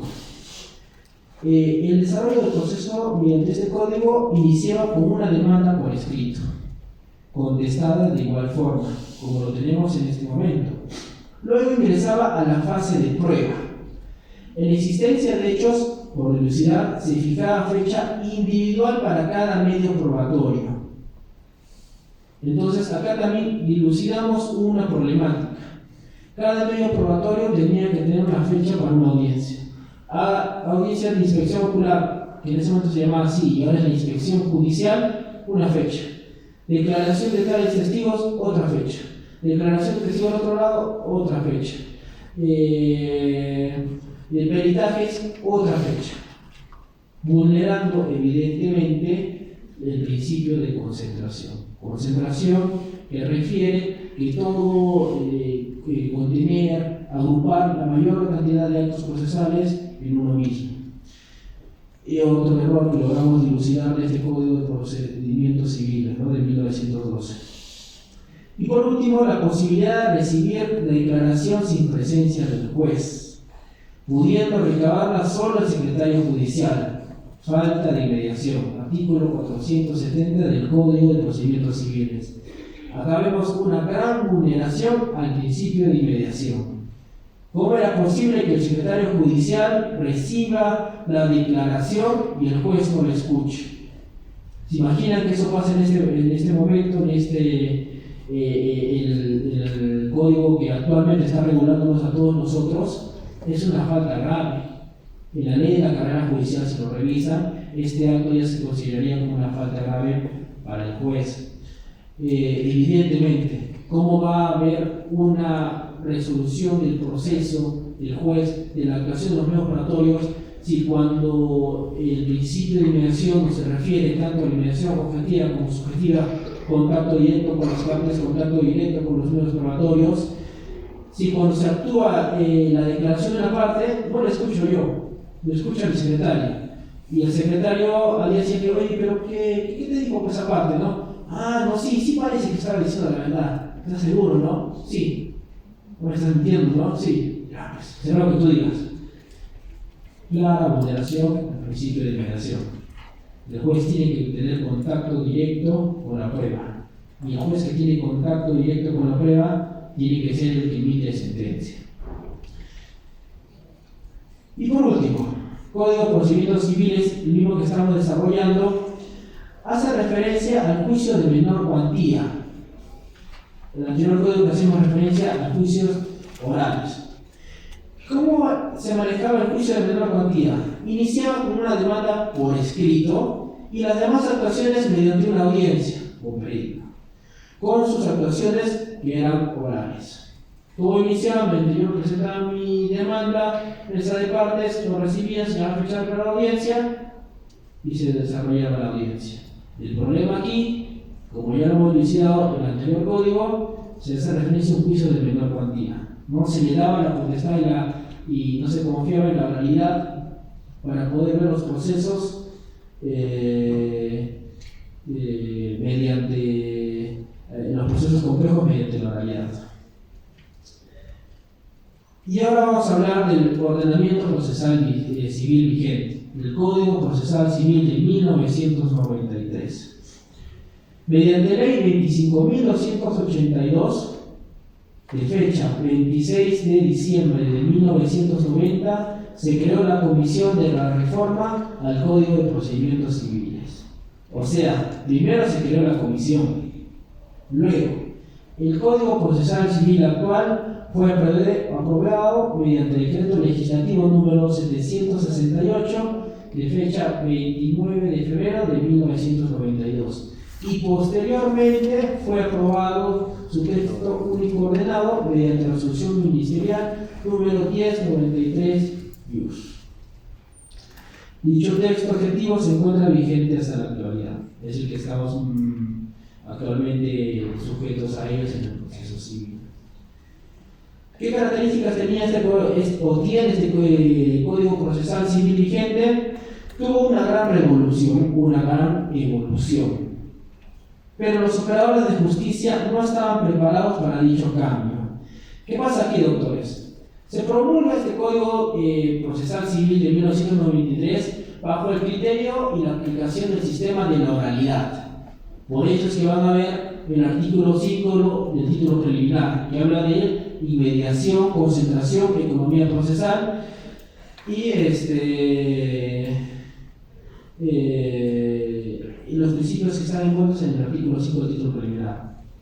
Desde un principio se estaba manejando un sistema de un proceso civil mediante audiencias, y en las audiencias evidentemente chocaban tanto a los administradores de justicia como a los mismos juristas, a los mismos abogados que estaban llevando los procesos. ¿Cuál fue uno de los grandes problemas en la implementación de la oralidad en esta época? Que no había los sistemas tecnológicos que tenemos el día de hoy. Todos conocemos Google Drive, OneDrive o la nube, ¿correcto? Podemos ahora guardar una infinidad de información en el Drive. Podemos guardar una cantidad inmensa de información porque tenemos discos de 1 terabyte, que antes solo se manejaban los megas y a las justas, 10, 20 megabytes. Y es que el problema es que los procesos que eran orales tenían que tener un respaldo y tenían que ser filmados. Y el problema es que en esa época se imaginan filmar todos los procesos del día, un juez que tiene unos 10 procesos, filmarlos, guardarlos en el estuche, ponerlos donde lo guardas. Era un gran problema la falta de tecnología, tema que en el día de hoy ya no es, porque ¿cómo son ahora los procesos, doctores? Vamos a la audiencia, el juez dice inicia la grabación, el secretario inicia la grabación, termina la audiencia, todo bien, se inicia y se sube a la nube, y es más, le requerimos, doctor o magistrado, por favor remítame el audio y el video de esa audiencia, y en 5 minutos lo tenemos en nuestro correo Gmail. Se dan cuenta cómo la tecnología influencia y sirve para el desarrollo no solo de temas tecnológicos, sino también de los procesos y temas jurídicos. Entonces nosotros tenemos que entenderlo. Es así, el avance tecnológico y el avance de las necesidades de la población se van a ir viendo regulados conforme va pasando el tiempo. Y en base a ello nosotros tenemos que ir adecuándonos a los nuevos sistemas que se están aperturando. Les voy a decir, que no les sorprenda que en unos años se vea el tema de que una demanda fue admitida por una IA. Porque es lo que va a pasar, evidentemente tenemos que regular, esperemos que no lleguemos al tema de Yo Robot, que tenemos que estar luchando con las mismas IAs, ¿no? Pero es lo que va a pasar, doctores. Y tenemos que adecuarnos a ese nuevo sistema de las nuevas tecnologías. Evidenciamos que en la aplicación, la promulgación del principio de este Código Procesal Civil, uno de los grandes defectos que no se podía o que eran base para no poder desarrollar el sistema de audiencia, de proceso mediante audiencias, era la falta de tecnología. Por tanto, ellos decían, ¿no? Pero, ¿qué vamos a hacer? Y antes, la audiencia de saneamiento o la declaración del testigo tenía que redactar y el secretario todito tenía que redactarlo. O el mismo juez tenía que redactar todo lo que señalaba el testigo. Y el más se preocupaba en estar atento en el tema de lo que tenía que copiar para que no se le vaya a pasar ni una palabra, porque si no lo van a quejar, a escuchar y que se le traslade la voluntad interna que quería exteriorizar el testigo. Entonces, había bastantes trabas que evidentemente eran, uno, por el tema tecnológico, dos, por el tema de la resiliencia de las partes, de no querer variar un sistema porque si nos sentimos cómodos, ¿para qué vamos a cambiar? Y tres, el miedo al cambio, que es de la naturaleza del ser humano, de la psicología del ser humano. El miedo al cambio es algo que a todos nos pasa, a todos nos va a pasar, lo mismo que nos pasó en la pandemia, pero hay que aprender a aceptarlo y sobrepasarlo. Y es algo que lo estamos aplicando en este momento, porque ya hay un sistema de un proceso de la oralidad con la aplicación de las tecnologías. Y poco a poco me sorprende cómo hay más ánimo, que es lo que yo he llegado a ver, ánimo de, yo pensaba que juristas que ya tenían bastante edad, decían, no, pero ¿para qué voy a aprender eso? Yo ya tengo mi sistema, ¿no? Ellos mismos tienen ese ámbito de querer adecuarse a ese sistema. Y el problema es de que nosotros, muchos jóvenes recién salidos de la universidad, aún en la universidad nos siguen formando con el proceso mediante escritos. Pocas son las universidades que se están planteando formar a sus egresados con el sistema de la oralidad. Pocas son las universidades que se preocupan por aplicar correctamente la formación académica a sus mismos futuros profesionales. Entendemos que la universidad tiene un fin que va directamente relacionado a mejorar la vida de la sociedad con sus mismos profesionales, no preocuparse en modificar la currícula aplicando el sistema de la oralidad a sus estudiantes. En la currícula señalarles y que no sea una suerte de que hacemos un concurso y solo 4 o 5 van a estar en cierto ámbito de oralidad. No, tienen que ser todos. Todos tienen que ser, a mi criterio, tiene que ser un curso que tiene que dictarse para todos. No es que yo salgo de la universidad y en la práctica pues aprenderé. No, yo tengo que ser en la universidad que evidentemente, teóricamente tengo que salir bien y en la práctica también bien. Y no solo de la perspectiva de que ya hice mis prácticas profesionales, ya sabrás, ¿no? O ya tú ya has hecho tus pre y tus propios si quieres más, ¿no? No. La universidad tiene que preocuparse por implementar eso en su currícula. Y cuando se implemente eso, evidentemente va a mejorar mucho más los procesos judiciales en Arequipa, en el Perú, y se va a llegar al fin que desde un principio estamos señalando, que es la paz social. Código Procesal Civil de 1923. Se produce contacto directo entre el juez y las partes interesadas. Les he señalado, ¿no? En principio fue el proceso mediante audiencias. Evidentemente va a haber el contacto directo con el juez y las partes. En un principio el proceso civil tenía 3 audiencias. La vía de conocimiento era audiencia de saneamiento, audiencia de conciliación y audiencia de pruebas. Conforme ido pasando, esto ha ido cambiando, lo vamos a ver en un momento, pero era el ánimo de querer revolucionar el proceso civil. Hace un momento les he explicado que el primer proceso, la primera nación que hizo su cambio conforme a la realidad es Uruguay. Evidentemente, como les he dicho, quien creó el sistema, el modelo de proceso civil iberoamericano eran 3 uruguayos. Son los mismos que han influenciado en ese código procesal civil que fue el primigenio, ¿no?, en toda Latinoamérica. Perú quería ser el segundo, se implementó, se dictó este código en 1993 y lastimosamente en un principio no rindió los resultados o no se pudo aplicar como correspondía. Código Procesal Civil 1993, seguimos.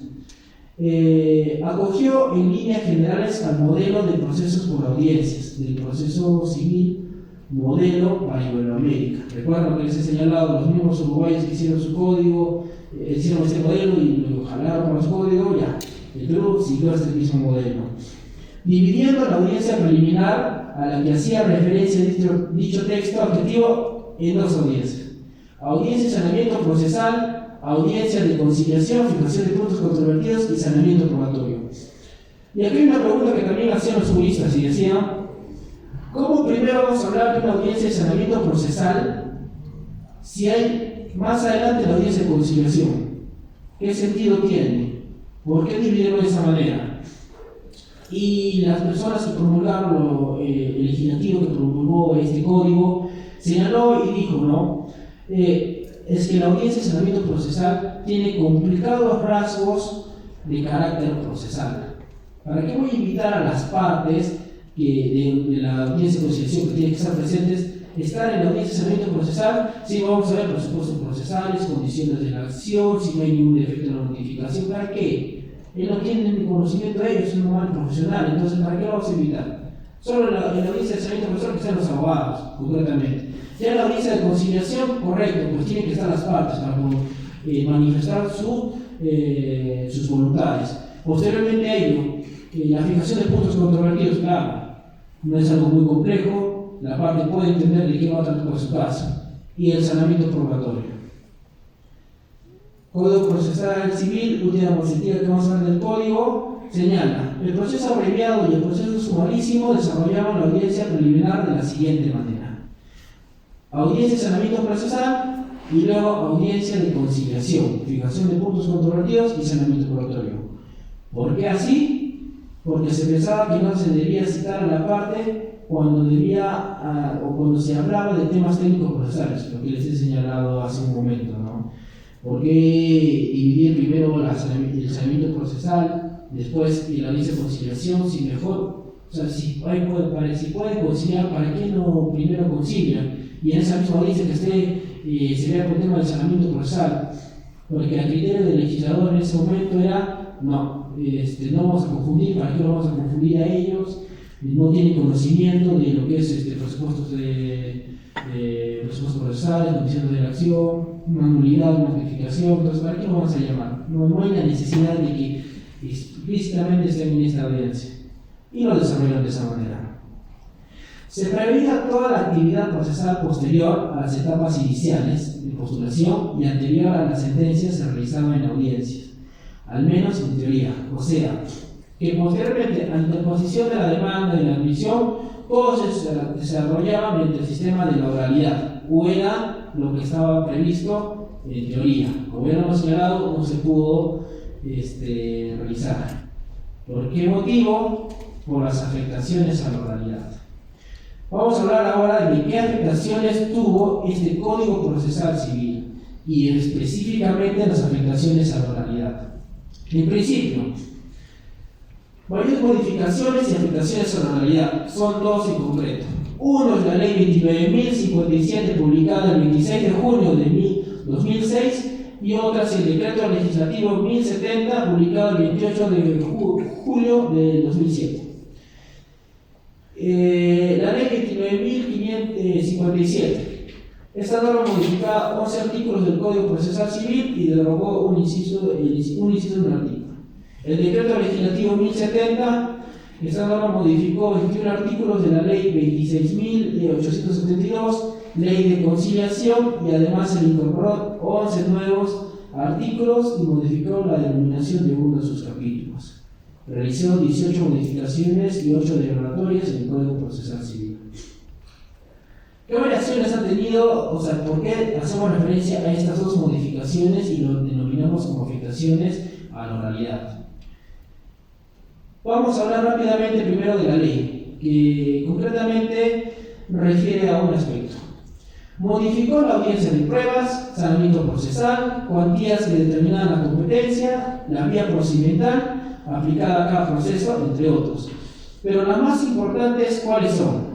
la variación del artículo 448 y 449 del Código Procesal Civil.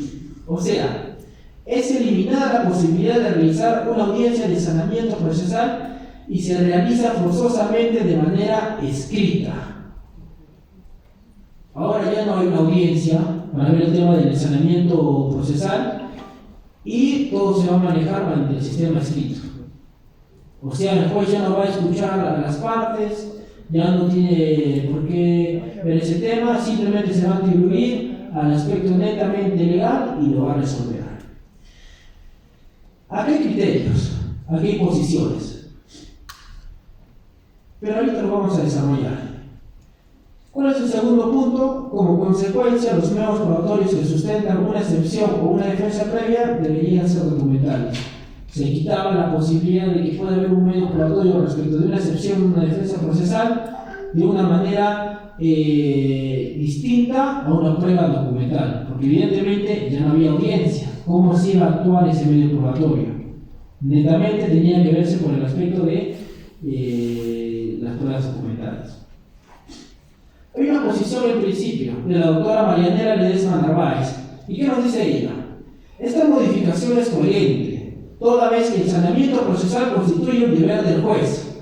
O sea, decía, a mí me parece excelente, porque eso es lo único que tiene que ver el tema del saneamiento procesal es el juez. ¿Para qué haber una audiencia si al fin y al cabo quien resuelve y el que sabe más del derecho es el juez?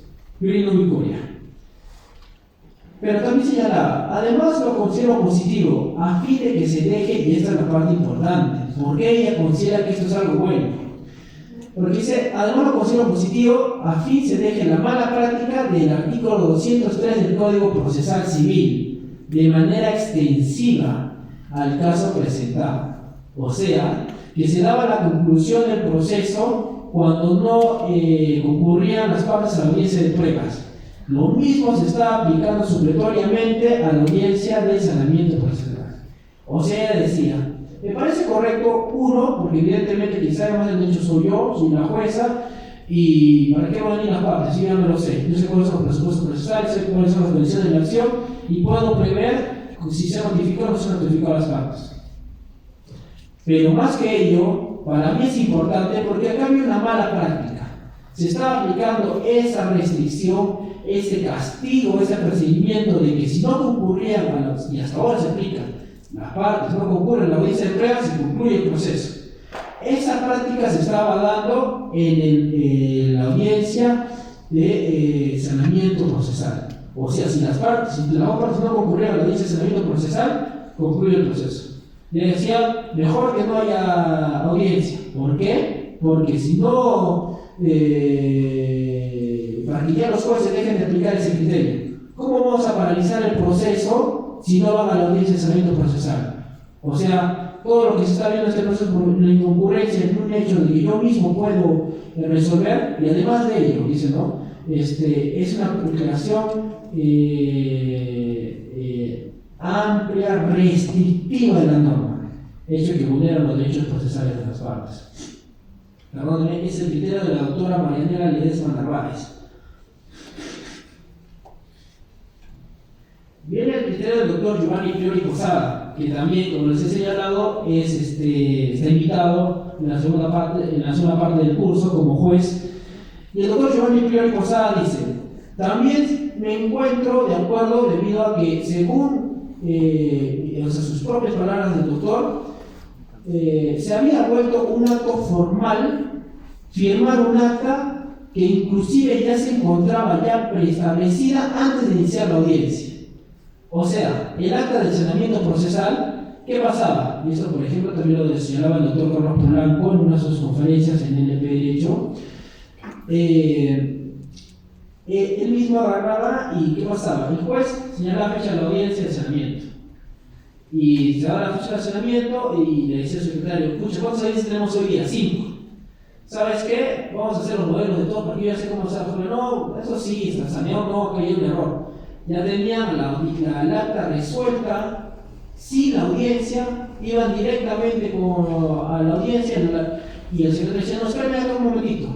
El juez sacaba el acta y decía, no, que lo firme. El secretario iba, el abogado le decía, ya, firmaba y ya está. Y la audiencia era un mero trámite, no era una mera burla que se trataba en esa práctica.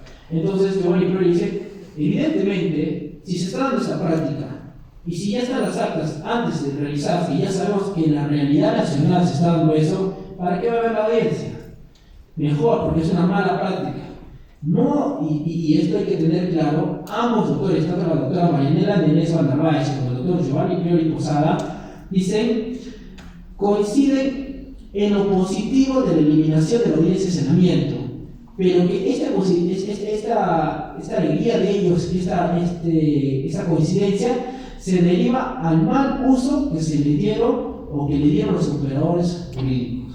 O sea, no dice yo estoy de acuerdo que sea que ya no haya una audiencia de saneamiento procesal porque está mal, no, sino porque los mismos operadores de la justicia se estaban equivocando en la aplicación de la audiencia de saneamiento procesal. Y si ya en la realidad vemos que esto no se está aplicando de una buena manera, tenemos que adecuarnos a la realidad nacional para mejorar el sistema de proceso civil. Bajo ese criterio, los doctores decían, estamos felices, saltando de un pie, mejor que siga de esa manera, no hay que hacer bulla. Luego viene el decreto legislativo 1070, publicado el 28 de julio de 2007. Respecto a todas las modificaciones, se encuentran resumidas a estos aspectos.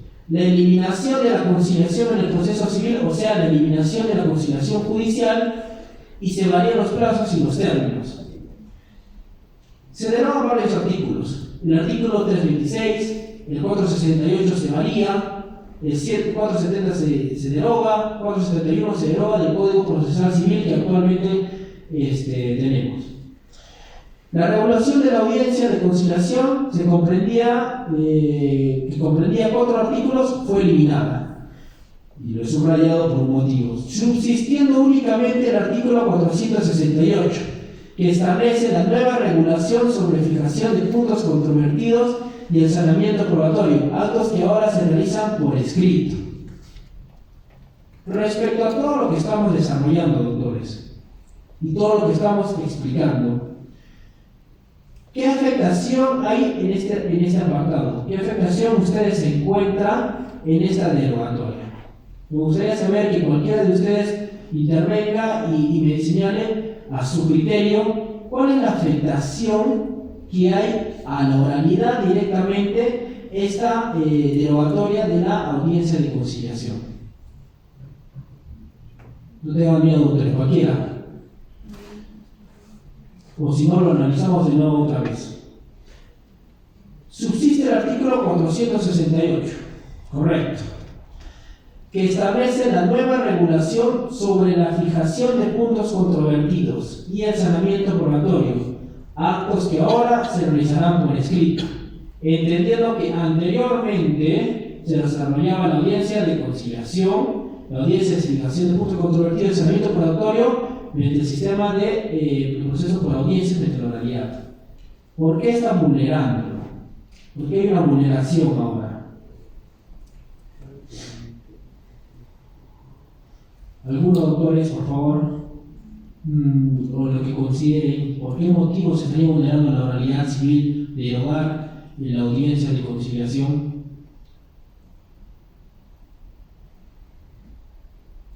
Doctora.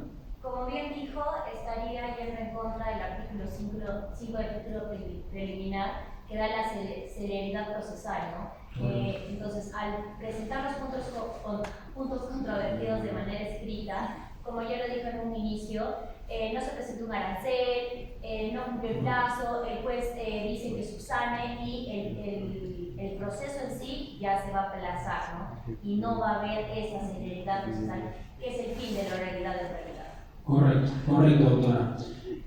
Por ahí va la respuesta. Es la vulneración del artículo 5 del título preliminar. ¿Por qué? Porque antes se desarrollaba la audiencia de conciliación, en la misma audiencia se fijaban los puntos controvertidos y a la vez se veía el tema del saneamiento probatorio. Como ahora, ya no hay audiencia de conciliación, el legislador dijo, bueno, entonces todo que se maneja mediante escritos. Como lo ha dicho la doctora, como es mediante escritos, ahora tengo que proponer mis puntos controvertidos mediante mesa de partes. ¿Qué principio vulneraría mayormente más que el de celeridad, pero está bien que es el de celeridad, es el de concentración, porque es el de juntar la mayor cantidad de actos procesales en uno mismo.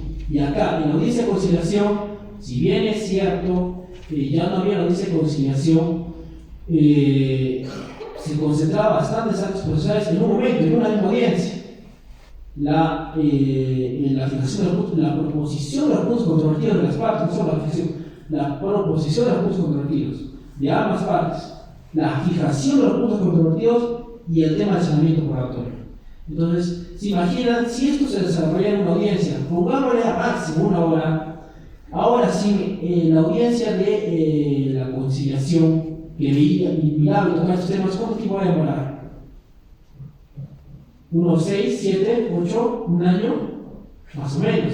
¿Qué tal si apenas esa resolución? No digamos la de puntos controvertidos, cualquier tema de saneamiento probatorio. Entonces, es un tema de que el legislador no previó en su momento y cuál era el fin de querer modificar ese tema de la conciliación. Era darle más respaldo a la conciliación extrajudicial, porque ellos decían, si hay una entidad que es la conciliación extrajudicial, ¿para qué en nuestro proceso civil vamos a ver la conciliación? Que lo vean en el tema extrajudicial. Nosotros, los procesos civiles, lo protegemos con lo que nosotros es acá. Porque si no va a haber 2 lugares donde se pueda ver el tema de la conciliación, eso genera más carga procesal y que al fin y al cabo, bajo ese criterio, está bien. Retiraron el tema de la audiencia de conciliación, que se vea en la vía extrajudicial. Pero, ¿y qué quedaba? La fijación de puntos controvertidos, el saneamiento probatorio, en el aire. Entonces, es parte del desarrollo, es parte de las nuevas necesidades que se dan en el momento, y como siempre digo, todo sistema tiene sus defectos y se encontró el defecto en este nuevo sistema, ¿no? ¿Cuál fue la exposición de motivos que justificaba esta modificación? La necesidad de dar un tratamiento integral a la conciliación e impedir la duplicidad. Hay conciliación extrajudicial, hay conciliación judicial. No puede haber duplicidad. Entonces, ya pues, ahí no me queda la conciliación judicial, si ya tiene su vía extrajudicial. Por lo que se optó por eliminar su obligatoriedad como etapa del proceso judicial. ¿Qué nos dice el doctor Giovanni Priori Posada de nuevo? Consideraba a la audiencia de la conciliación prescindible, ojo, por las malas prácticas.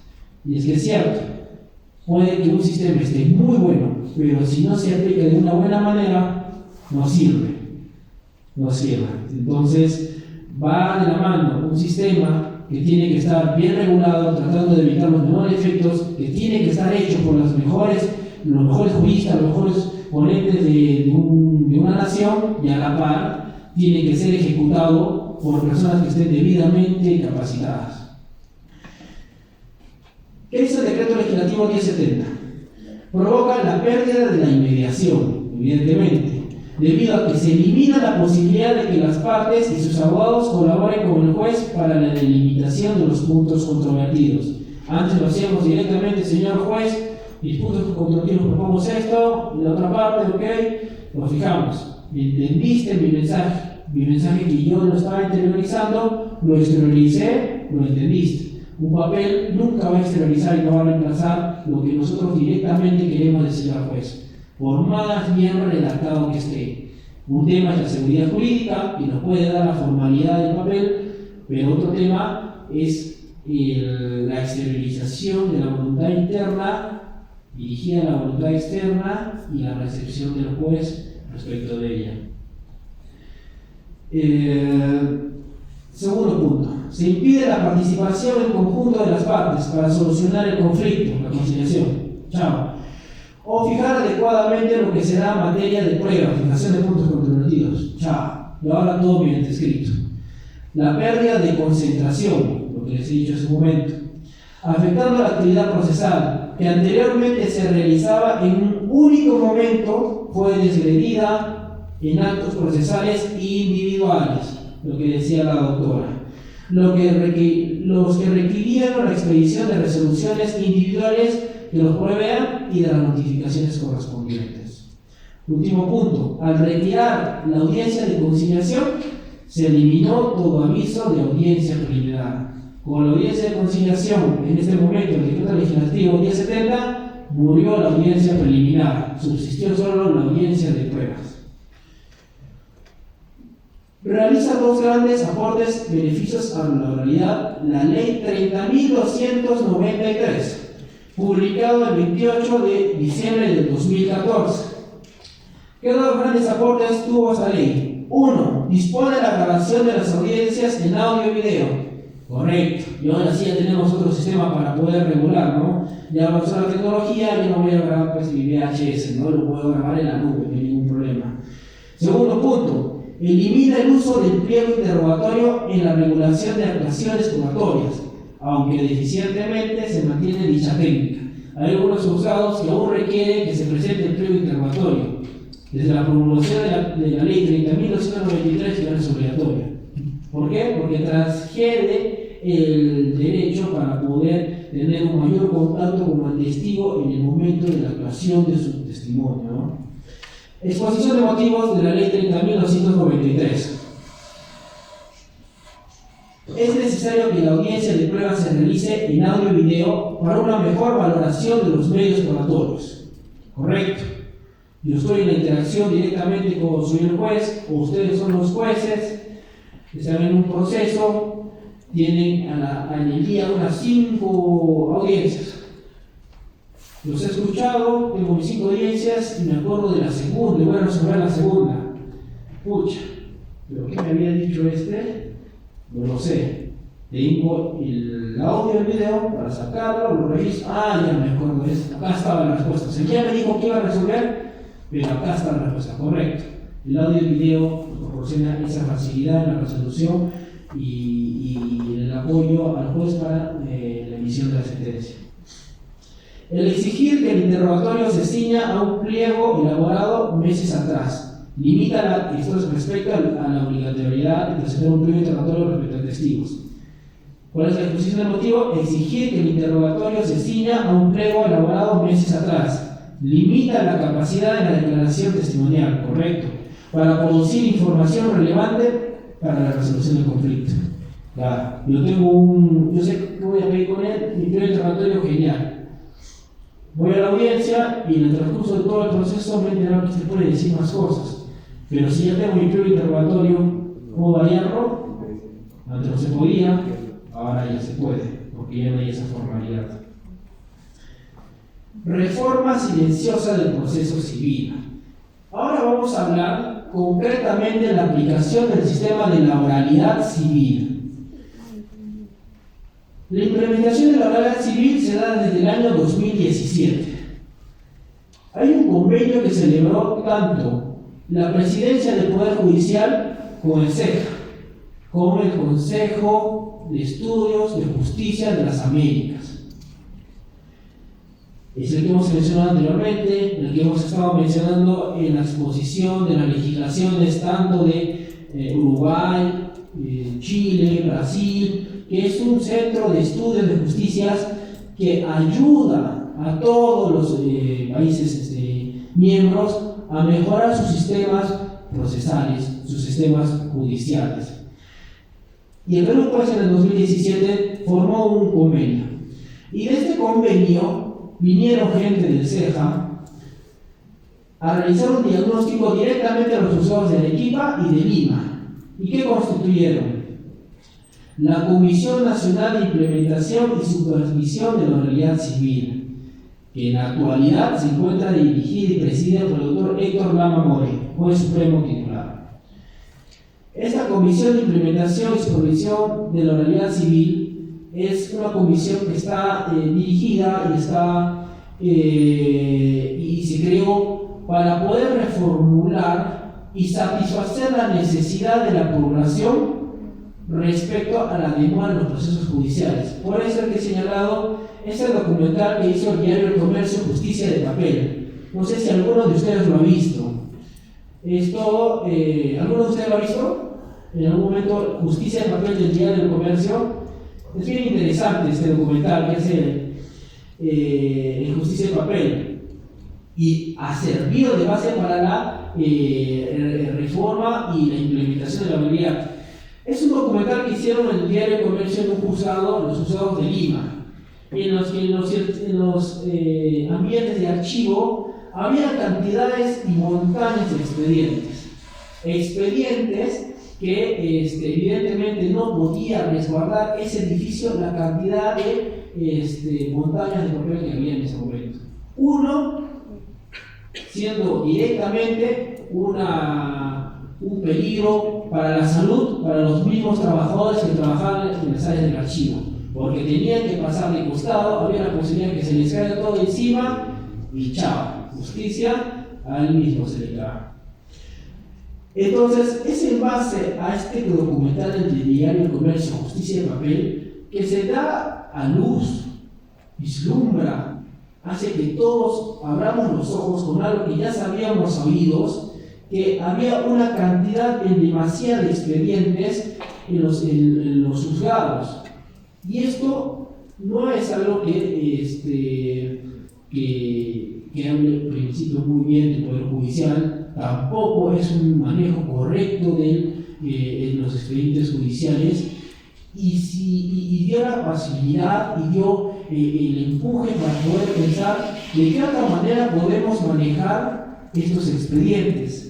Y desde ahí nació la implementación del expediente judicial electrónico, que también ha sido de impulso, así como de la unidad del doctor Héctor Lava Moreno.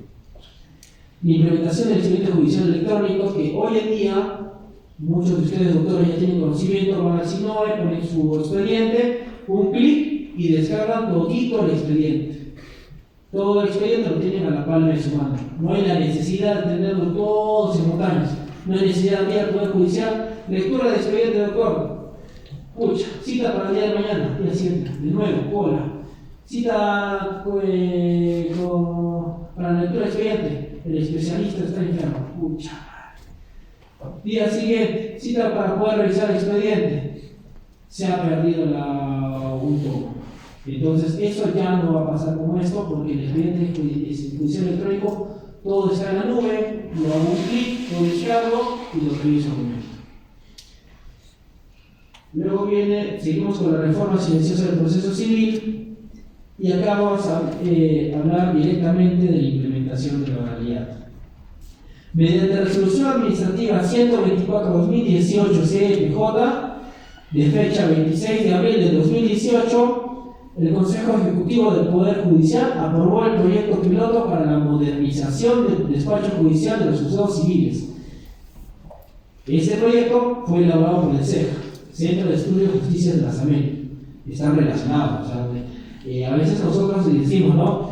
Los derechos internacionales, los derechos humanos, todo tema exteriorizado al Perú no tiene nada que ver, y no se maneja de esa manera. Es más, yo les aconsejo, doctores, ingresen a la página del CEJA. Hay un montón de publicaciones, libros que pueden descargar de manera totalmente gratuita, que hablan del nuevo sistema de oralidad civil, manuales de litigación civil, que están completamente disponibles para poder descargarlos. Ingresen a su página. Es muy interesante, no solo temas civiles, sino temas penales, ambientales, de bastantes materias. Pero bueno, mediante esta resolución administrativa 124/2018 se implementa el proyecto piloto de la modernización del despacho judicial de los juzgados civiles, plan piloto. Mediante la resolución administrativa 229/2019 se aprueba la conformación de la Comisión Nacional de Implementación, Supervisión y Monitoreo de la oralidad civil en el Poder Judicial. O sea, ya hay un sistema que va a hacer de control para la correcta aplicación y supervisión y monitoreo de la oralidad civil. Dijeron, vamos a volver a implementar la oralidad civil, pero no nos va a pasar lo mismo que la otra vez. Y vamos a hacer una comisión para los que no quieran aceptar ese nuevo sistema, chao, porque esto es el futuro y es la necesidad.